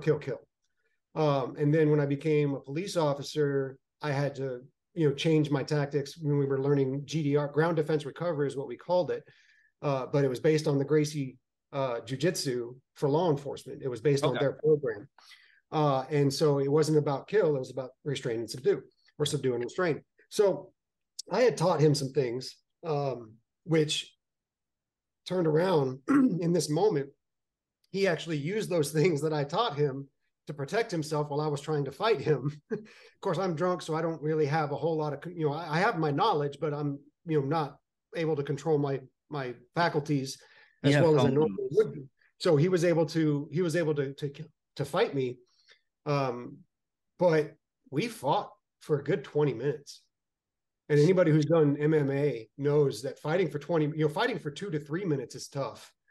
So I fully, looking back on it, I fully believe, because he was drunk too. He'd already had a 6-pack by the time we're fighting, at the in this field. So I fully believe that he was given supernatural strength. I believe God sent the angels down and gave him the strength to be able to endure, because I was trying to hurt him. I was trying to headbutt him. I was trying to punch him. I was trying to gouge eyes. I was trying to do anything I could to get free of him so I could get back to the creek. But he was able to maintain. He got a little hurt, but for all intents and purposes, it was bumps and bruises that otherwise, he probably should have, experienced more than that. But like I said, I fully believe that he was given supernatural strength to subdue me, because he did that by himself for 20 minutes. It took 2 police officers and 3 paramedics to get me subdued, handcuffed, and on a backboard. Jesus. And he did that by himself for 20 minutes. And he was not in the best shape of his life at all by any means. So that's why I fully believe that God definitely gave him an extra, portion of strength that day. Yeah. And but they got me on the backboard. They got me up into the ambulance. That's where I lost my Apple Watch. That's why I have a Fitbit. It's in the charger, but I have a Fitbit now because I can't afford to replace my Apple Watch. But which is funny. But first world problems. First world problems, right? So I ended up going to JPS in Fort Worth, and I ended up So it's ironic, I guess, because I had sent many people to the psych ward. Being a police officer in California and Georgia, and then in Dallas, I came across a lot of people with mental health issues, and I'd done a lot of involuntary committals. Here I am, having 18 plus years of law enforcement experience, and I'm being involuntarily committed, and the police officers did take pity on me. They decided not to charge me once they found out that I was a veteran in crisis, because they were veterans too. And so they took pity on me and decided just to involuntarily commit me and defer the charges. So that was a blessing in and of itself. But I'm sitting there in JPS in the basically the psych triage, right? So bunch of people, all with mental health issues in one big room is what it is. And so I find myself, I'm, kind of just in a chair, just kind of off by myself, trying to just not get involved with anybody at that point. And a recliner comes open, I snake it, get in there, I claim it. And so I never leave that chair for like 3 days, unless I'm going to the restroom. But then I get moved over to the actual psych ward at Trinity Springs for a 5-day evaluation. And while I'm there, I'm just like lost. Like my head is not in it. I don't know what's going on. I'm just, how did I get here? That sort of thing. And I remember sitting in the day room one day where something's on TV, and I'm just kind of sitting there blankly staring at the TV. And this gentleman comes over. His name is Michael. And he goes, "Hey, I just wanted to come over and introduce myself." He's one of the patients. I want to come over and introduce myself. And he said, "My name is Michael." I'm like, "Hey, man, I'm Bryan." He's like, how you doing? And so we just started talking. And I told him a little bit of my story, and he told me a little bit of his story. And he asked me, he's like, "Have you ever heard of," because I told him about how AA wasn't working for me and stuff. He's like, "Have you ever heard of Celebrate Recovery?" Like, Celebrate, yeah, I've seen signs. I don't know what it is, but I've seen signs around town for it. He goes, "Well, it's a Christ-centered 12-step recovery group." I was like, "Oh, that's neat." And that's about it. It's just, that's neat. That's cool. It's a novel concept to make it a 12-step group about, where it's God and Jesus. That's cool. Didn't think much of it at the time.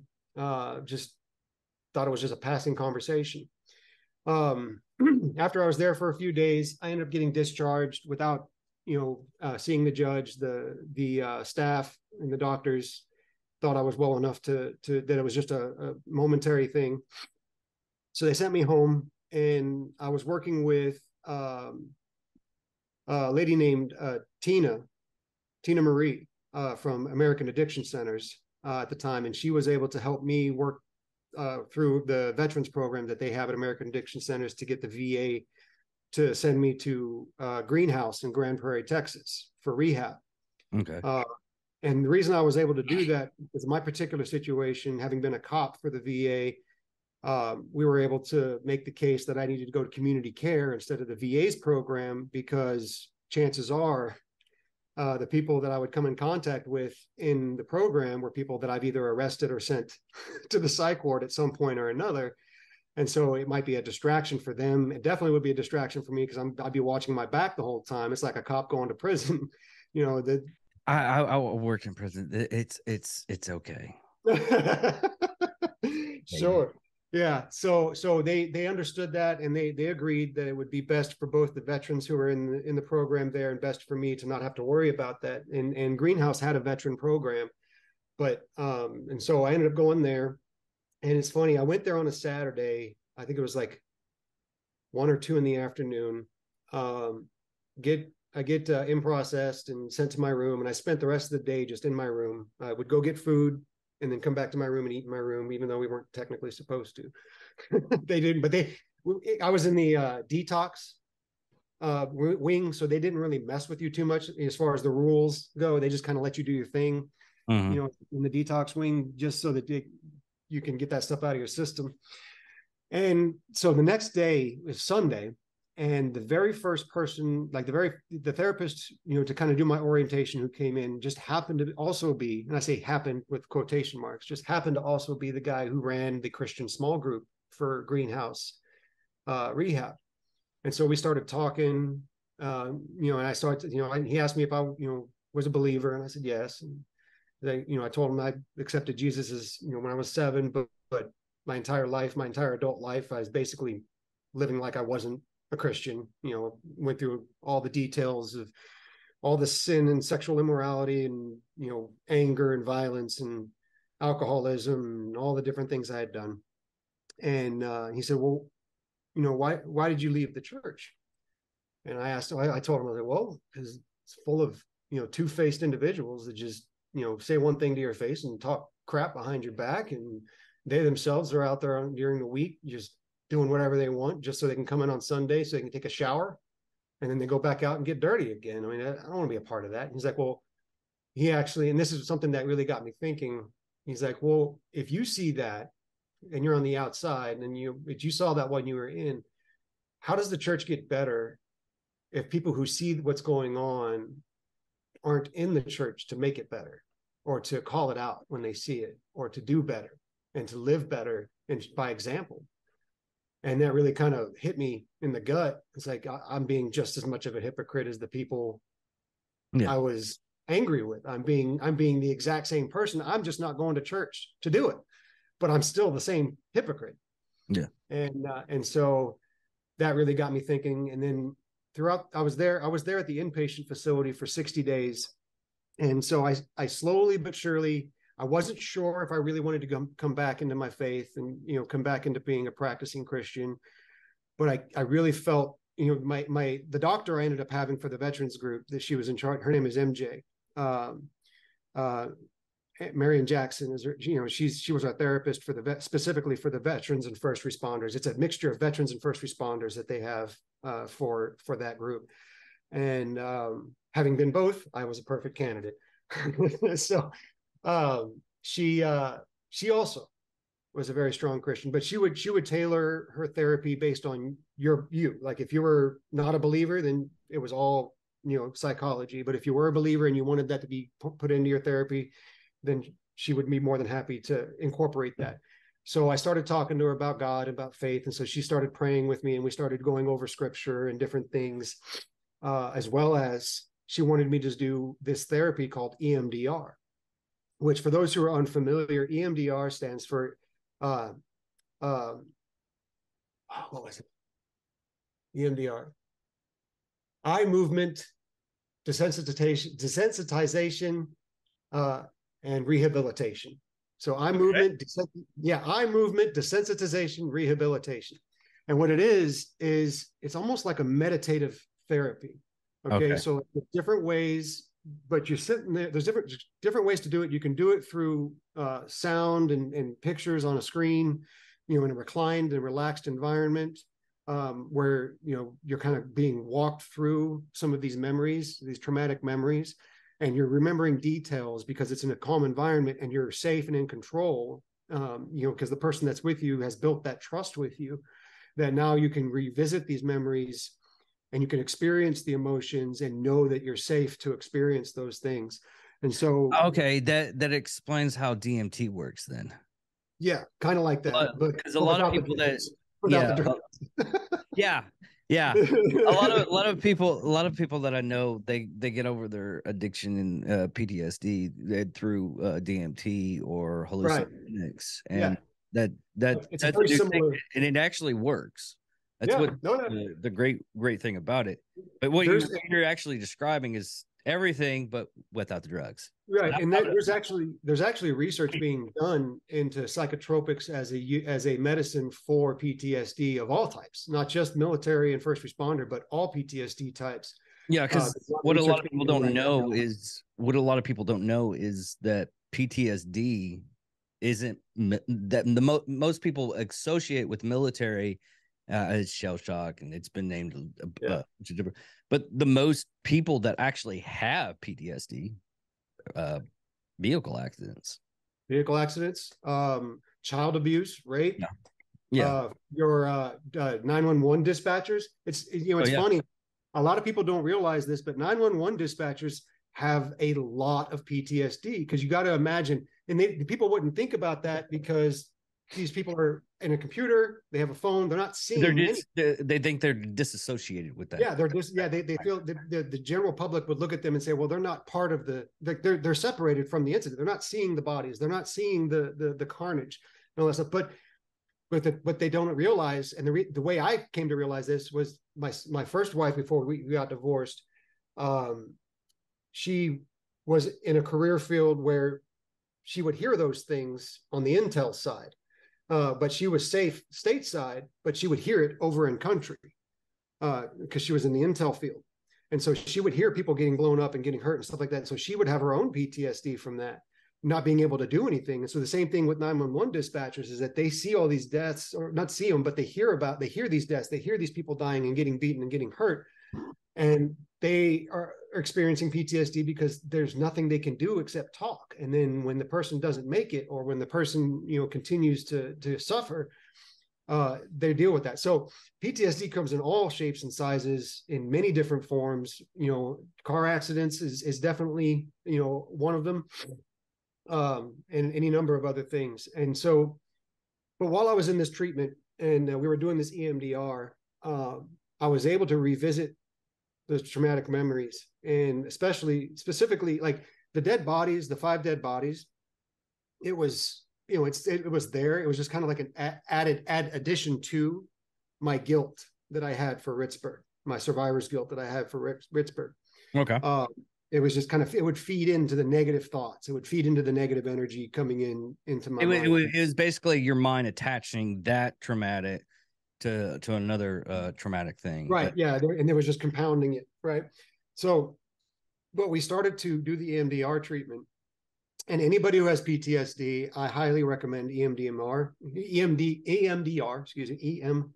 Echo, Mike, Delta, Romeo. Because it does make a difference. It makes a huge difference being able to revisit those memories, as painful as they are, because you start to see details of that time frame and the surrounding time frame that you didn't see before, that maybe you forgot or maybe you blocked out. That's what I kind of alluded to earlier in the talk, was that I forgot that I had gone to my platoon sergeant and begged for him not to transfer Ritzburg out of my squad. I fought to keep Ritzburg but I forgot that I had done that. And so a lot of the guilt that I was carrying was that I didn't fight for him. and that I didn't try to keep him in my squad, and that I let him down and I didn't train him properly and all these different things. And so when we were going through the EMDR, and I remembered that I had gone to my platoon sergeant and argued with him almost to the point of insubordination that Richburg needed to stay in the squad. And then as far as the training, that maybe I didn't train him well enough because he was part of my squad when we were training. Look, we were able to revisit training scenarios and revisit some of the FTXs that we had been on, and we were able to revisit how he had progressed from a problem soldier into one that was doing very well in his training and was becoming the soldier that he needed to become. And so a lot of that was starting to come to the surface as far as I didn't have to carry that guilt as much. Yeah, because you realize that you actually done as much as you possibly can. I possibly could have, yeah. And it was just the fate. It was just the suck. It was just the suck. Yeah. And so and during that time, I'm starting to visit the Christian small group, a couple of times a week. It was on for like, I think 4 or 5 days a week. It was like Thursday, Friday, Saturday, Sunday, and Monday. We had to do a small group every evening. And so during the days, it wasn't, they weren't doing that. I was doing, I don't know, yoga or, whatever else was going on. But it got to a point where whenever Christian small group was going on, I was going to it because I was finding help. I was finding peace in the scriptures. I was finding understanding, and I was releasing a lot of shame and releasing a lot of guilt because I was also carrying shame and guilt for the way I had acted for the past, 26 years, from that adulthood, from the time that a lot of the AA or whatever thing you try to get out of your addiction, they have you go out and deal with other people, apologize. You're making your amends. Mm-hmm. Yeah, and that's the thing is that, so I started to look at that and be like, for all these years, I've been carrying guilt I didn't need to be carrying because I refused to get the help that I wanted. So I came up with this thought in my head, and I shared it with my doctor, with Marion, and said, what I've realized during this time, my stay here, is that trauma doesn't care. Trauma doesn't care how much or how little you experience. Trauma is trauma, and trauma needs to be addressed, whether it's a large amount or whether it's a little amount by your own, cognition, by your own thinking. If you think I've only experienced this much trauma, so I don't need help, that's the lie from the devil himself, saying, trying to keep you like that's your mind, saying you're not worthy, right? I'm not saying necessarily it's always from the devil. Like we also have our own flesh that we contend with, and our own mind and our own psyche that we contend with as well. Yeah. From my estimation. And so you have these two things that you struggle with, and I had to realize that it didn't matter. Like, yes, there's guys who have seen, infinite more amount of evil and trauma and carnage than I've ever seen. But that doesn't mean that my trauma doesn't need to be addressed. Yeah. And that's what a lot of people forget. Right. Like I said, put the mask on yourself first. Right. And so that was the thing, is that I realized that it was okay. That even though, if I were to compare myself to some of the guys who got the Medal of Honor, right, and the things that they had to go through and the things that they experienced, because you don't get the Medal of Honor for showing up, for coffee. If I compare myself to them, then yeah, the stuff I experienced doesn't seem to necessarily carry the same weight, but it still carries weight, and it still needs to be addressed regardless of the intensity of it. And so once I was able to accept that I needed to stop comparing my trauma to other people's trauma, and I just needed to address my trauma so that I could live a more full life. Yeah, I was then able to stop trying to be that tough guy, and stop trying to be so strong I was weakening myself. It's like, you're holding you're holding your muscles so tight that they just become fatigued. And I had to let go, and I had to release so that my muscles could relax, so that they could build back up. if you constantly, are lifting weights every single day and not giving your body rest, you're going to constantly be destroying yourself and wearing yourself down, and you'll never get a chance to recover. And that's kind of what I was doing with my trauma. Was I was constantly fighting, constantly working against my trauma, trying to keep it stuffed down. And the muscles of my psyche were never able to relax and recover and become stronger, having been through it. Yeah, even when I was doing my martial arts training at the time, they were like, okay, you're going through this, you're doing 6 days a week on this day. Yeah. Don't work out, relax, let your muscles drink water, heal up. Yeah, drink water, get into a hot bath, cold bath, whatever you choose, and soak up all that healing. Oh yeah, absolutely. Yeah. So at the end of the 60 days, we had done the EMDR, and I was still nervous about going back out, like leaving, because I'm in a safe environment. I've got my structure again, like I did in the military. I've got food, I've got shelter. I'm safe. I'm not near alcohol. I'm not near the old temptations and all that stuff. I'm in a good place. I'm feeling lighter than I have in decades. Happier than I've been than since I could remember from, being a child. I told that to my doctor. I was like, I'm nervous about leaving. I don't think I'm ready to go back out into the world. And she's like, well, I agree, because we've just gone through EMDR, and there are side effects that can potentially come up, and you need to be in a safe environment for a while, after that, or at least have somewhere safe that you can be after that, so that if any of the other trauma starts to rear its ugly head, you're not out there flapping in the wind. And basically doing what that one scene in that one John Wayne movie where he just tosses the kid into the pool or pond. Yeah. So. Yeah, and that's what they don't want to do. That's why she said that's why we had to get an extension from the VA for an additional 30 days, because I was only initially approved for 30 days. So they had to get an extension for an additional 30 days so that we could do the MDR. And then at the end of that, they were like, we still think you need to be in a structured environment. So what they have their outpatient program. Well, their outpatient program, you can either do it from home and you drive into the outpatient facility and go to the therapy, or they have what's called hotel resolutions, which was an old, I think, Marriott at one point over there off of I-30 between Grand Prairie and Arlington, here in Dallas-Fort Worth. So it's an old hotel that they've retrofitted. It's structured. You have, if you want to leave to go get groceries or go to other things, or you have to get a pass. But it's a place. It's like $1,200. It's like $1,250 a month, right? And you get a bed, you get cable, you get Wi-Fi, you get food, and you have showers. And so most people share a room with somebody else, but occasionally they have single rooms for people like with me, like with PTSD, that they'll give a single room to that are having difficulties with their sleep still, so that they're not disturbing their neighbor, and they're not there's a concern of danger, depending on what you might do in your sleep if you have a PTSD episode.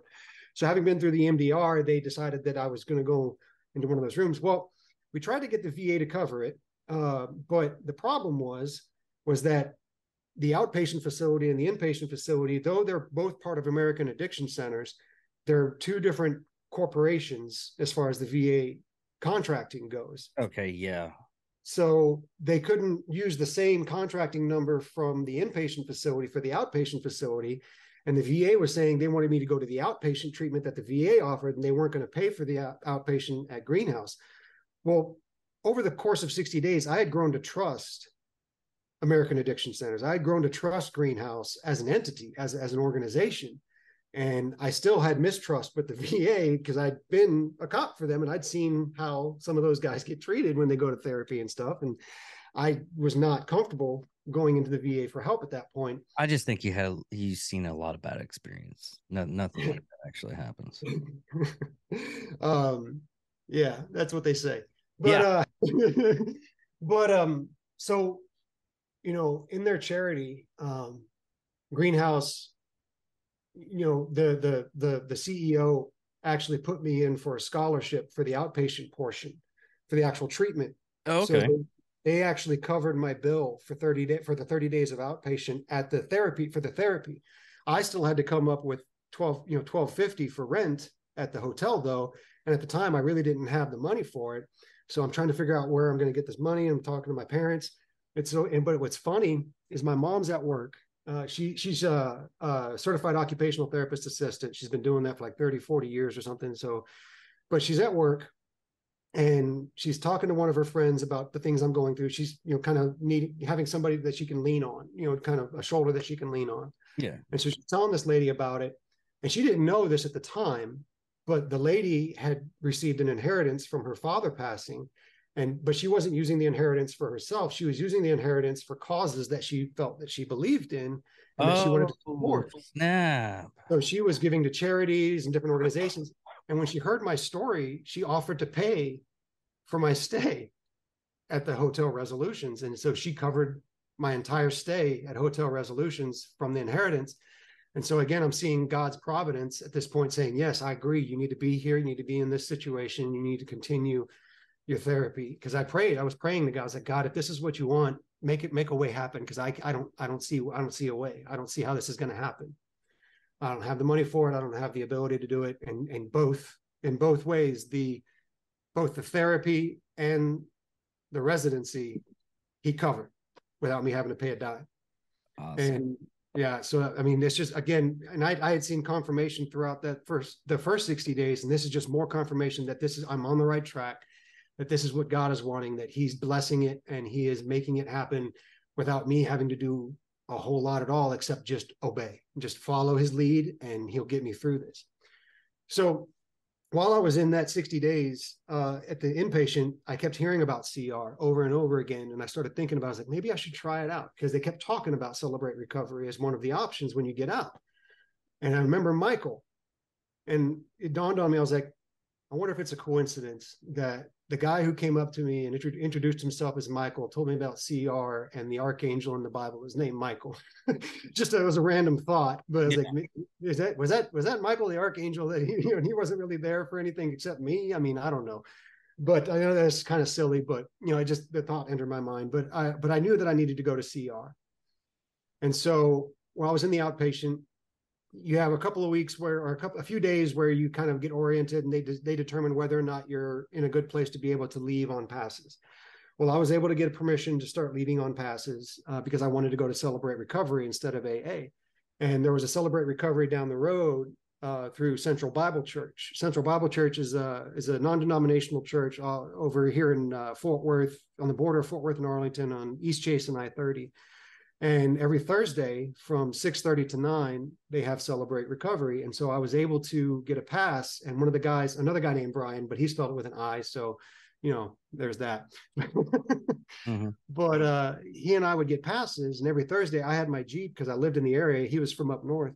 And we would just get in my Jeep and we would drive out there. And the first day that I went in to Celebrate Recovery, it felt good. Like it felt like home. Like I felt like this is what I should have done this sooner. Like AA wasn't working for me because a generic higher power, even if I named my high power Jesus in AA, the camaraderie within the AA community for me, it was, I may have a sponsor who doesn't believe in Jesus, who doesn't believe, because some of the things that they would talk about in some of the AA meetings I went to was like, you can make this coffee cup your higher power. You can make that doorknob anything can be your higher power. It doesn't have to be God, for the atheists in the group and stuff. And I was just like, that doesn't make sense to me. If I'm going to believe in a higher power, I'm not going to believe in something I can, like a light bulb, I can switch on and off. I want a higher power that's actually a higher power that I don't control. And so, when I went to Celebrate Recovery and listened to I think that night it was a testimony night. So there is some similarity between CR and AA. They have a testimony night and they have a lesson night. And so it goes back and forth and stuff. But we started off with worship. So we had worship songs, we're singing, I'm showing up brand new, don't know anybody there. And everybody's welcoming me and my friend Bryan as though we're old friends coming home from that they hadn't seen in a long time. Like they're just they didn't pry, they didn't ask. They're just like, hey man, welcome, we're glad you're here, you know, hugging and handshaking and just genuinely glad to see people there. And I was like, I had never experienced that within church culture. You know, yes, there were people who were glad to see us when we went to church, but it wasn't so overwhelmingly everybody. Just everybody coming up out of the woodwork to welcome people in. And so I was like, this is awesome. And so we had what's called Newcomers 101, which is where your first meeting, you sit down with some of the leaders in the Celebrate Recovery, and they kind of tell you what the structure's like, what we do, and all that stuff. And so it starts off with worship, then we have testimony, or we have a lesson. Then you can pick a small group, whether it's life issues, you know, stuff like life issues be like codependency, sexual addiction, things like that. You have addictions of all kind. That's another group, is addictions. So sexual addiction, alcohol, drugs, whatever addictions you're facing, there's a group for that. And then at our group, we have a welcome home section, where the welcome home is specifically geared towards veterans. And that group covers everything from life issues to addictions to whatever it is. It's because it's for veterans, you know, veterans only, that they come in. And so whatever you're dealing with, whether it's marriage issues, whether it's gambling, whether it's, you know, lust or pornography, you know, or alcohol or drugs, all of it is welcome in that group, because we're veterans helping veterans. And it's, you know, it's great.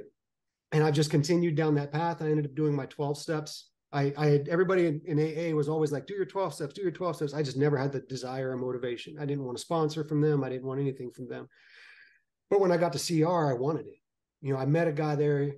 He became my first sponsor. He too, veteran and law enforcement. And that's why I wanted him as my sponsor, because he could speak to the same experiences that I could. And he was very, very instrumental in getting me going and getting me started. He invited me to an AA group on Tuesdays that he went to for first responders out at Fort Behavioral over in Fort Worth. And it's on Tuesdays at 6:30. First responders, retirees, or active show up, and you know, it's kind of like, it started off as an AA group, but then my sponsor and I and the guy who runs it kind of talked about it, and we're like, well, what if we were to change that into more of a CR type structure, where it can be anything, not just cops dealing with alcohol, but cops, you know, and first responders dealing with alcohol, drugs, porn addiction, you know, marital issues, gambling, whatever they're experiencing, they have a place that they can go and we can talk about it. So it's loosely structured on CR. It's not quite the same, because it's not a Christ-centered group necessarily. It's a higher power AA type group, but it's welcoming more than just alcoholism within the first responder community. So we started doing that. And I found the more I did, the more I helped, the more I served, the more invested I got, and the more at peace I got. And having dealt with a lot of the things that you know, through therapy, that I needed to, and finding my strength in my faith, and finding my strength in Jesus again, and realizing that I didn't have to be that guy anymore. The guy that I was for like the past couple of decades, I don't have to carry him with me. I can just leave him in the past. I can make my amends. I can make my apologies. Whether they accept it or not, it's not on me, but I can attempt, right, and do all these things. And I can turn my life, you know, by the grace of God and through his power, I can turn it into something that I always felt like it should be, and that's glorifying him. Because I used to use scripture when I was in the height of my depravity. I would twist scripture to justify my actions, because I knew it well enough. You know, the devil knows scriptures. I knew it well enough to twist it to justify what I was doing and make it seem right when it wasn't. Yeah. And so now I wanted to actually espouse what I believed, not twist it so that it conformed to my actions, but conform my actions to the scriptures and to what I actually believed. And ever since I started, it's been tough. You know, I've had some slips over this past year, because it's been about a little over a year since I started going to CR. Had a couple of slip ups, you know, with different things, you know, wrong thinking and, you know, different situations. But every time, you know, I come back, you know, and I expose it, and I talk about it with my small group, and I talk about it with my sponsor. With my old sponsor left, and so I have a new sponsor now, and he helped me work through the 12 steps. And it's just, then there's never frustration. least not from what I've experienced. Every time that I stumbled or slipped, and anytime I've seen anybody else stumble or slip, sometimes in Alcoholics Anonymous, you might get that sponsor who's a little more, tough, or a group that's a little more tough, and like start to get frustrated with your slipping. Not once have I seen them act that way. I'm just glad you're back. I'm glad you're here. What do we need to do? Let's move forward. Let's put it behind us. And there's so much grace in this group. Like, it reminds me when I read about how the apostles in the New Testament talk about what the church is supposed to be. CR, at least my experience with CR, is that this is the way the church is supposed to be.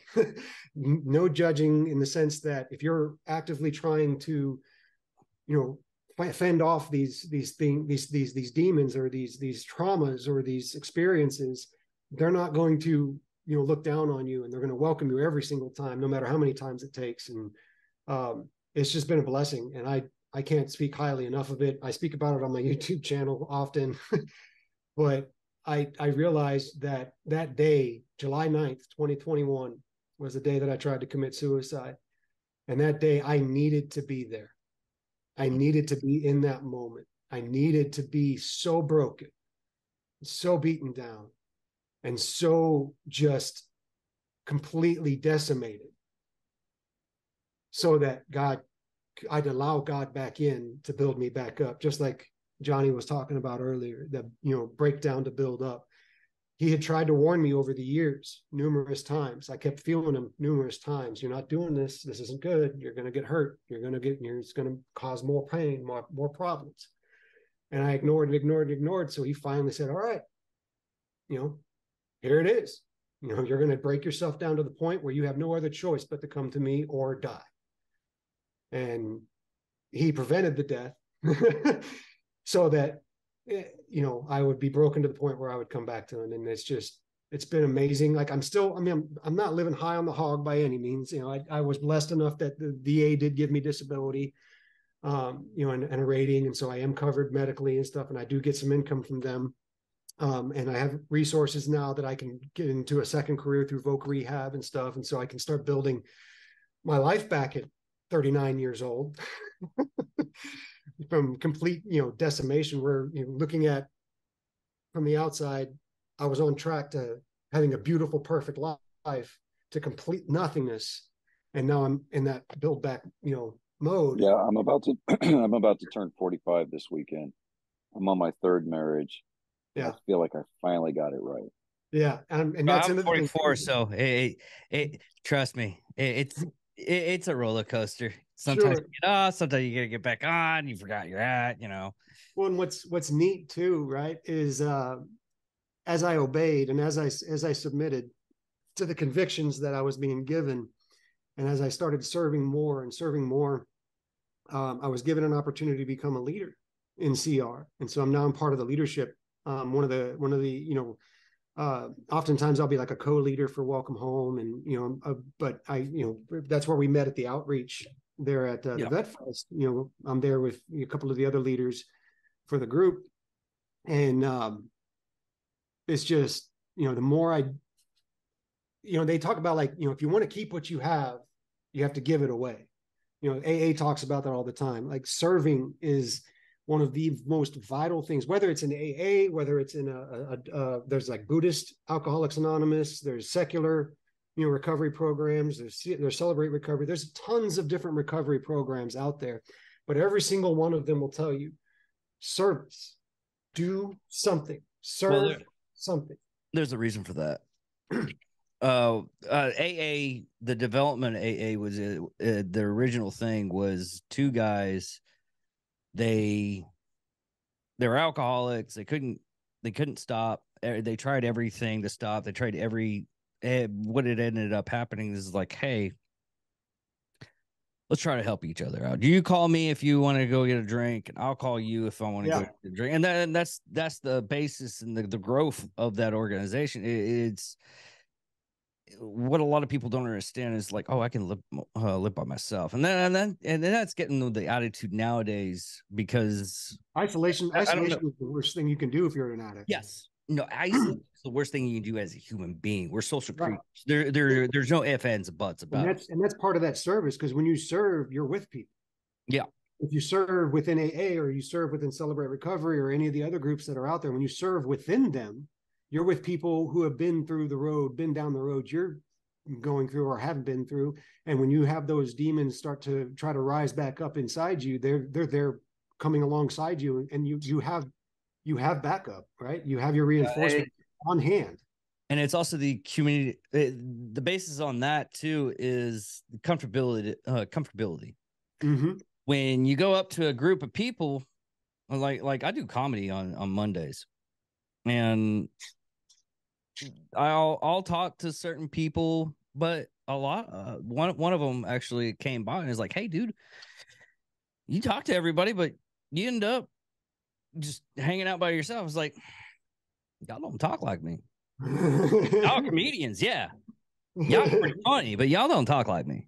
Yeah. And like, what do you mean by that? I have offended each and every one of those comics because they don't understand the remnants. The gallows humor.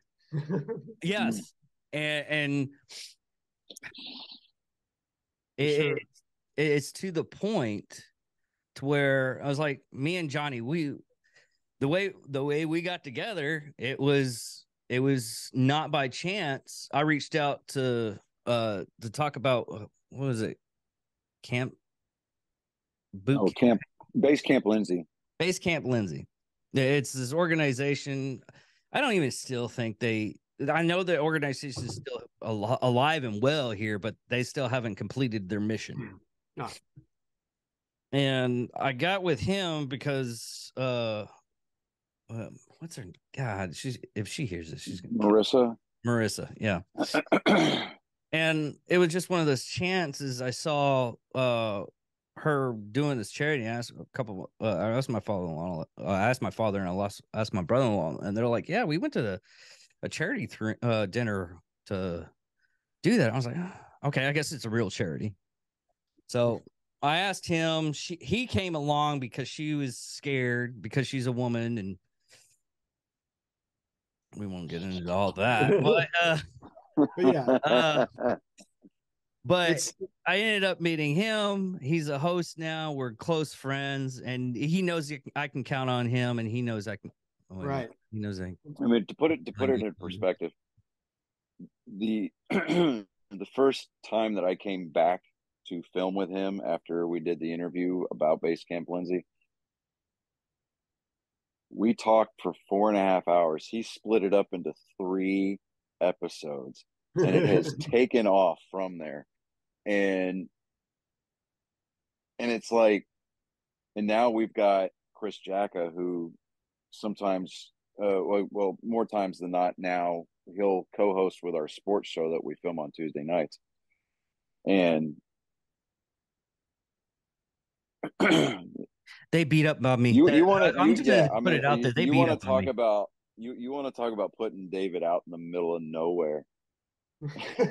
Just taking it like a champ. Chris Jacka was an infantryman just like I was. Actually, you met him. So the guy that was the BRCC fund. BRCC.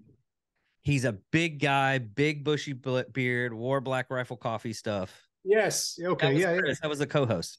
Okay. Cool. Yeah. We constantly, and we don't even mean to do it. Sometimes it just happens. Like, just beat up on David, and he takes it like a champ. So I mean, that's but that's the thing, right? Is that within the veteran community, it's always funny. We'll give each other a hard time, but somebody from the outside, if they're not a veteran and they try to talk crap about the Air Force, we're like, who are you to talk crap about the Air Force when you're not, you didn't even have the gumption to join up yourself, any of them. I've only done that instance once, and I was like, guys, you were literally threatening to put me in the trash, but now you're willing to kill for me. I'm like, yeah, it's confusing, but let's do this. Yeah, that's the thing. Right. Is, I mean, Army gives a hard time to Air Force. Marines give a hard time to pretty much everybody. Everybody gives a hard time to the Navy. It's still a thing. I still don't want to. Yeah. I was talking to a Navy guy. He's like, I'm gonna beat you to death. I was like, please don't. I don't want to be on my headstone that a seaman killed me. He was like, I mean, David was giving me crap because the Air I was Force drowned by had their seamen. chief trophy this year. You know, so Air Force not only beat Navy, but they beat Army, so they got the CIC trophy, right? Yeah. And I'm just sitting there going, wow, though. Yeah, we're not going to talk about that. But somebody paid somebody you off. know, No, we're rich, but we're acceptable. Point is, it's like, okay, so we're having a conversation in text messages yesterday because David puts this video in our message thread about this meat glue called Moo Glue, right? It's like a collagen based whatever, right? And we start talking about different ideas, concoctions that we can glue together meat wise and throw into a smoker. And I came up with the whole brisket wrapped goat, right? Okay. That's only sounds because amazing. I said that does sound great. And then I was like, you know, and Chris had said something about, you know, well, as long as Army beats Navy, blah blah blah. No, that was me. So here comes David. Was that you? Because then you followed it up with a GIF from the Joker going, and here we go. Oh no, what I said is like we'll probably do it on the day that Navy beats Army. Oh, and that's what it was. I think that's where you got that's what it was. See, because I refuse, I have situational dyslexia. When I see people put Navy in front of Army, I'm like, my brain doesn't register that. Mm-hmm. So, context: my dad was a Navy guy, 20-year Navy man. I grew up a Navy brat. I joined the Army. We don't watch the game together. I mean, and it's on the bucket list to go see one of these games in person. And my dad said, yeah, we can go to the game together, but we're sitting on opposite sides of the stadium. I was like, okay, you know. I want to be a fly on the wall in the car that you go back home with. Oh, we don't even talk. It doesn't matter who wins. We have a standing rule that we do not talk about the game. Yeah. Because inevitably somebody is going to get pissed. Oh no, and you it's like this? Not at all. You don't go on the lines of dissecting it to the point to where you're making a point, but it's irrational. But I still go, okay, yeah, you're right. So just to shut you up. Nothing. You don't do that, dude. At all. I mean, yeah. I don't have like a box that you were seriously sauced that my name was called for this box of an axe from Black Rifle Coffee. By the way, that's a $200 axe that I got for free. Nice. Because I won this thing. I mean, he got the coffee and stuff, but nothing.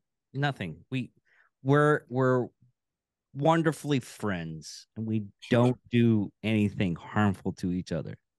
Where's that red dot coming from? But anyways, but that's how we send it. I know. Damn it. But that's I mean, we have but when it comes around to Johnny has some personal issues in his life with his new wife that they weren't even married. And was I the first person you called after he passed? Yeah. No. You were one of the first people. I mean, yeah. I mean, of course, I called my folks. All right. So what we were talking about is it's not that my wife first or anything on this. It's fine. It's fine. Yeah. So my wife, she had a special needs child. He had several conditions, and she was told that when he was born, he wouldn't live to be, wouldn't live past the age of 2. Well, here it is, Christmas Day last year. I mean, he's not too much further away from turning 11. So, I mean, we're like 8.5 years past the point where she said, you know, hey, look, just be prepared. And he passes away on Christmas morning last year. Mm. And I mean, I called my parents, told them what was going on. And then I called David, and you know, I mean, there's a lot. I mean, just like I know that you have on my journey coming from the darkest place to where we are now. I mean, there's been milestones, there's been hurdles, and there has been some definite mountains to climb. And you know, it's about that camaraderie. It's about that esprit de corps. Mm-hmm. And you know, and one of the things that I have found with my day-to-day coping is that it's like I can't shut myself off from, I can't isolate myself. It's like you said, it's the worst thing. Absolutely. And I mean, even if you're not, I mean, even if you're just, I mean, even if it's like, okay, I'm not an alcoholic or I'm not addicted to porn or this, that, and the other, Isolation in you know, general.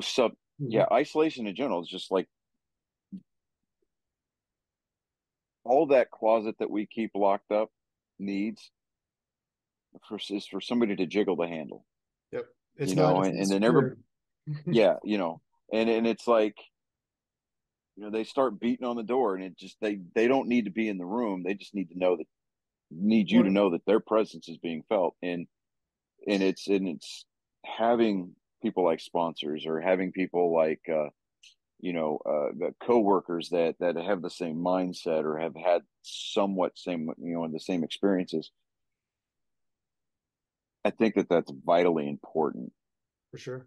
And to also on the backside of it, just like when we were on active duty, it's like you have to have that support network at home.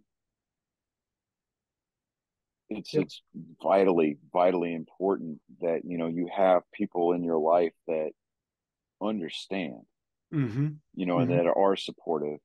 Absolutely. And you know, and I'll tell you what, if it wasn't for my parents, wasn't for my kids, um, you know, and if it wasn't for my wife, her sister, you know, I really, I don't want to put, I don't like putting a lot of thought into thinking about where I would be Right. without them there. Yeah. Absolutely. Yeah. That's a definitely, I can speak to that as well, because if it weren't for my parents and my best friend growing up, my best friend, his name is Eric. We grew up next door to each other when we were kids. He moved in, I think, when I was about, you know, he was either 3 or I was 3. Anyway, we've known each other for over 3 decades. Like, we've been best friends for over 3 decades.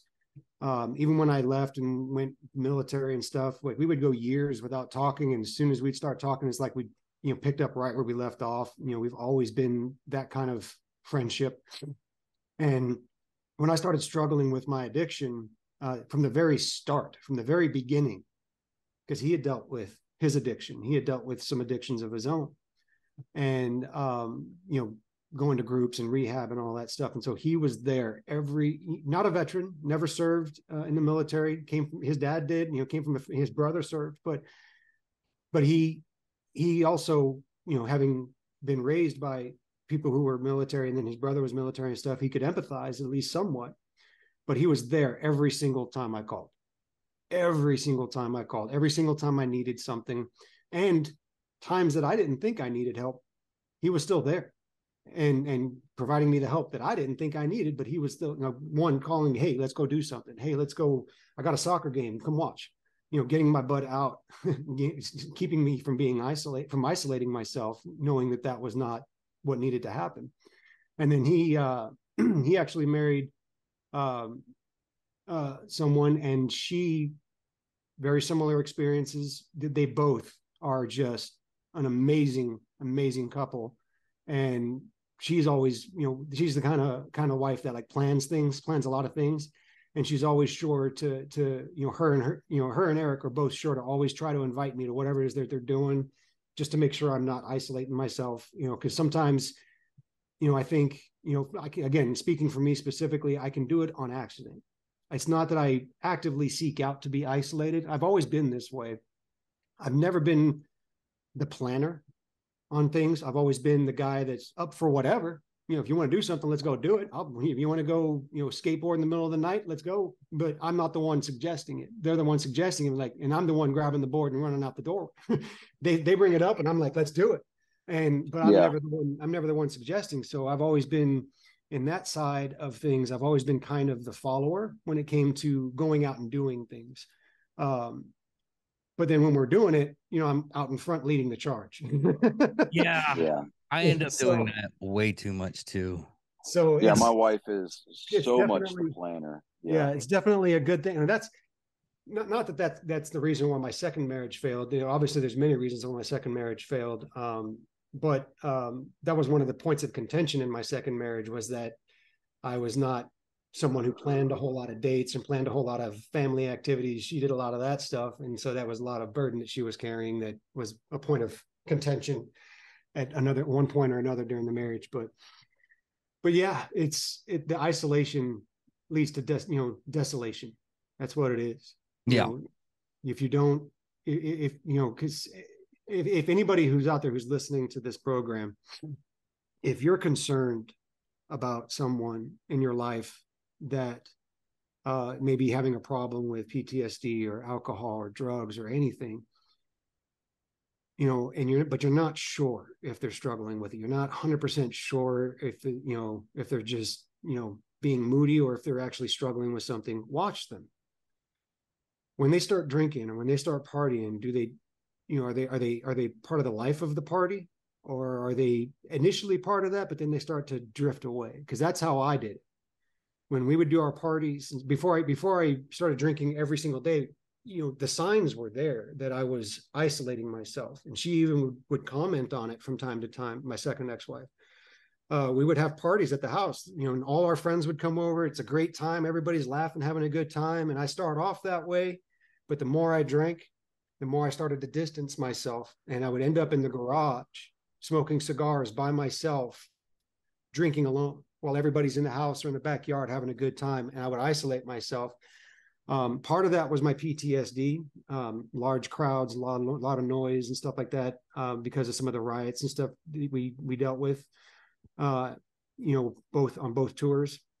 But and like the large crowds and crowded areas, a lot of stress and stuff that, it wasn't like anything happened in those particular instances as far as like the riots and, crowds and stuff, but you're always like on edge, and you're taught to be on edge and on the lookout, in those moments. And so it was learning how to let go of some of that. I hadn't done that yet. And so when large crowds started to get too much, I would begin to isolate myself. But there was also a warning sign that there's a potential for abuse here, because I'm isolating myself and I'm not, surrounding myself with happiness. I'm going back into my negative space, and I'm going back into my negative feelings and all that. And so if you're seeing that during group events or during social events, someone starts to pull away, that's a sign. It's not the only sign. There's many signs, but that's a sign to kind of keep an eye out for. Not everybody's going to be that way. Some people put on that brave face all the time, and they'll be part of that life of the party. And then it's when everybody's gone that they go into that isolation mode. So, but isolation is definitely one of the key indicators that somebody's struggling with something. You may not know what, but they're struggling with something. Yeah. Sure. I mean, I do that only because I can't too much sensory stuff. Yeah. And I'm about to go out and start a pool, go into a pool tournament. And I stopped going to bars, not because I'm an alcoholic, or they play the music way too loud, and I'm just getting that age where I don't want to listen to it. Like I don't, it bashes my my head. It's like my daughter just recently. She has a lot of problems with overstimulation or just noises in general. You know, she's at that age where she can't figure everything out. But Hey, hold on a second. I got to take a phone call. Hold on. Okay, go.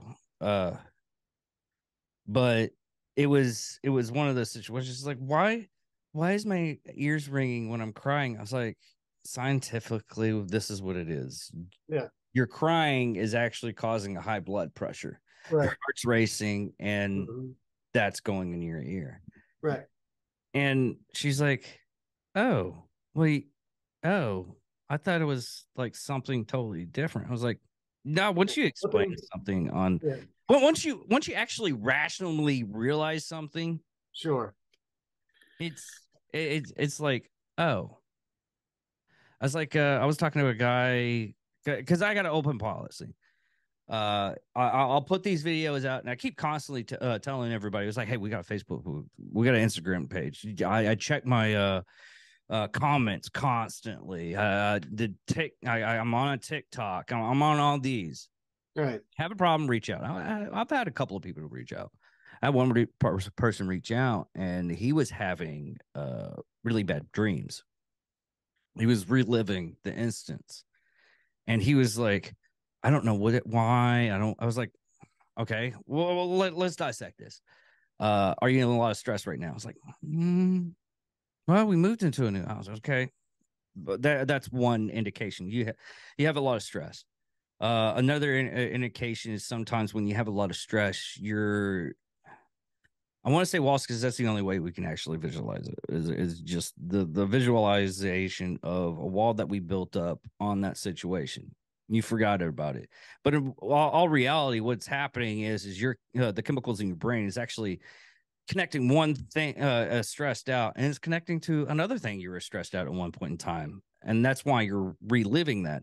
You can do the same thing with music if you want to a music that you heard when your first dance with your first love.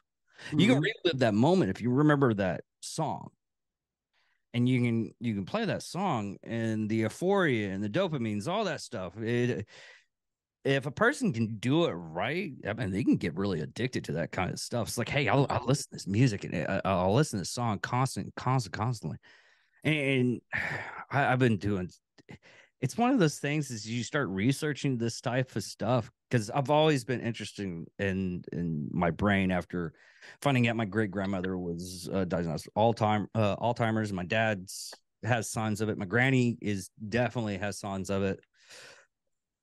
And I wanted to figure out, ways to stop that. And there's a couple of ways that you can stop it that people's put out there, but most of the time it doesn't really work. And this is the same thing I wanted to do with this is like Fortress of Solitude with Superman. I'm putting all my stuff in, all the people that can help me out with the situations and knowledge that I get from other people.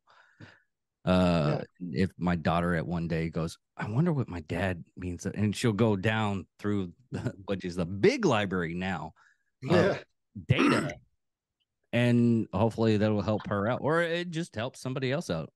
Yeah, absolutely. That's kind of why I do, my own little project is, a lot of it's about, Christianity and a lot of about faith and stuff, but it's a window into me and who I am now, because everybody's seen who I was. Everybody's seen who I became, and the despicable person I became. And I don't want to be that person anymore, and I don't want to leave that legacy for my children. And so, while they see a change in me now, and I'm brutally honest with them, they know my struggles. At first I didn't want to tell them about it. But then more I realized, I was like, even though they're young, because my oldest is 13 and my youngest is 4. Obviously, my 4-year-old doesn't know a whole lot of anything right now, but the ones in between, they know a lot more about what I've been through than many children probably do about their parents having gone through something like this. And I tell them that because I try to explain to them, remember that guy? Remember that guy in Saginaw that was drinking all the time? Remember that guy that was always angry? Remember that guy that was always yelling? Do I seem like that guy anymore? And they're like, no. And I was like, here's what changed. And I would give them all the things that I've done that I've been blessed with as far as my therapy and as far as my faith and all of that.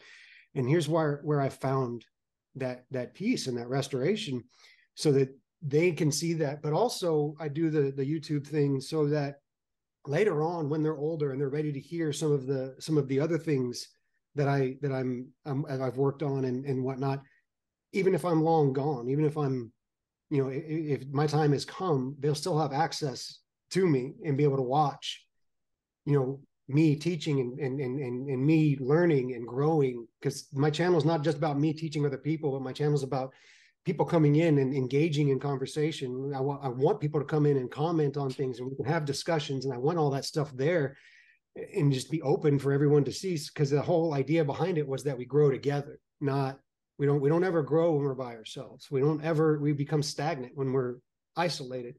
And so reaching out into social media and creating these channels and creating these podcasts and all these things that a lot of us are doing, it's our way of being able to reach out, to anybody out there who might be feeling the same thing or going through the same thing, and letting them know that their story doesn't have to end the way they think it does. That people can come alongside you and want to come alongside you. It's not a burden. It's an honor and a privilege for us to come alongside each other and guide each other through those darkest moments. I mean, when we were in the military, and we were, just think about it, like, even for those who have never been to combat, when you were training you're training for whatever, combat exercises that you might be doing in whatever service branch you're in. If you're a part of the backup force and the units out there in the training environment and they're coming under heavy fire and you're called in, are you like, oh crap, now I got to go help these guys out because they can't help themselves? Or you're like, man, let's go, let's roll. Our brothers and sisters are in danger. We're going to roll out. We're going to handle this. And it's the same thing. And that's the thing that where I was that I didn't want to be a burden to anybody, whether it was to my brothers and sisters that are veterans, to my family, to the VA, to anybody, not realizing that they wanted to. It wasn't a burden. It was a passion. It was a desire to be the same reinforcements in a combat situation as it is in an emotional situation. And that, anybody who would look at it as a burden, they're not the ones that are going to respond. The ones that are going to respond and be there for you are the ones that are there because they want to be there and they want to love you through it. Yeah. Well, we've been this is like a 2 hours and 30-minute mark. Usually when a person wants to talk about themselves, it usually goes this long. Yeah, I can tend to rant with the best of them. So that's you fine. and me both, brother. Yeah. I'm surprised Johnny didn't talk as much. Usually the problem that David and I run into is that we'll start an episode on one topic, and within 15 to 20 minutes we're on the opposite side of the stadium. Yeah. I watched one of y'all's shows on what was it? The Watcher. Oh yeah. The yes. Netflix series. Yeah. Yeah. I watched that one and I was like, I think I commented on it because you guys were trying to figure out what it was, but when the cops stacked charges. Yeah. But I was watching it. I was like, yep. He's exactly the way he described it at the Vet Fest. They have a little rant here and there, and they get back on topic eventually. Yeah. But yeah, if I may, if we're gonna wrap, you should check out our sports show. Oh, I will. That is an guys... I have my 13-year-old come on every week. Oh my god, the joke was this funny this week. And it's joke time with Colin. So nice. Yeah, he has his own introduction. Are they dad jokes? I know. Oh, I love that. Okay. No, I'm going to tell the joke from last week. I'm going to tell the joke. Yeah, go ahead and tell the joke from last week. Okay. Husband and wife is watching TV. Husband keeps on switching from golf to porn, golf to porn, golf to porn, golf to porn. The wife gets frustrated. She screams out, "Would you stop changing the channels? Just stick it up on the porn because you already know how to play golf." Oh, it's good. Yeah. I got one. These are jokes that my 13-year-old are telling. Yeah, I got a joke for you. So a cop came up to me the other day and said he was looking for a man with one eye. I said, it'd probably go faster if you use both. My oldest son is a cop in Amarillo, and I'm going to tell him that. But if I may, just if you will indulge me Yeah, this, give us all the places that we can reach you. Anybody can reach you. Well, Really. I wasn't going to talk about that, but I will if you'll let me. But I was going to talk more about CR. If anybody's heard about, if they've heard this today and they think that CR, Celebrate Recovery, might be something that they're interested in, there's website. You can go to Celebrate Recovery, just Google it and go, and they'll have a map, like a find CR, and you can put in your zip code or your address, and it'll show you all the CR, the Celebrate Recovery groups in your area with contact information for the person who's leading those groups, and they can give you the times and dates and locations and all that stuff if they've changed and whatnot. One thing I found is that sometimes the website, because it is a charity organization, it's not a for-profit thing, it's self-funded just like AA is. Sometimes the website's not always up to date when it comes to the groups. So if one group doesn't answer, reach out to another, because the groups most of them are still up and running, but some of them, because of COVID, kind of fell to the wayside. Attendance kind of went sideways during COVID. So feel free to reach out through the website and you get plugged into a Celebrate Recovery if you think that that's something that you are interested in. And you don't have to be a Christian to go to Celebrate Recovery. If it's just something you want to check out, anybody and everybody's welcome to come to the group. And yeah, it's definitely different. So it starts off again with worship. So be prepared. In the very beginning, they're going to be singing songs and stuff. But yeah, so please, if anybody thought that was interesting, by all means, there's always room. And I'll put the link in the description for everybody. Okay.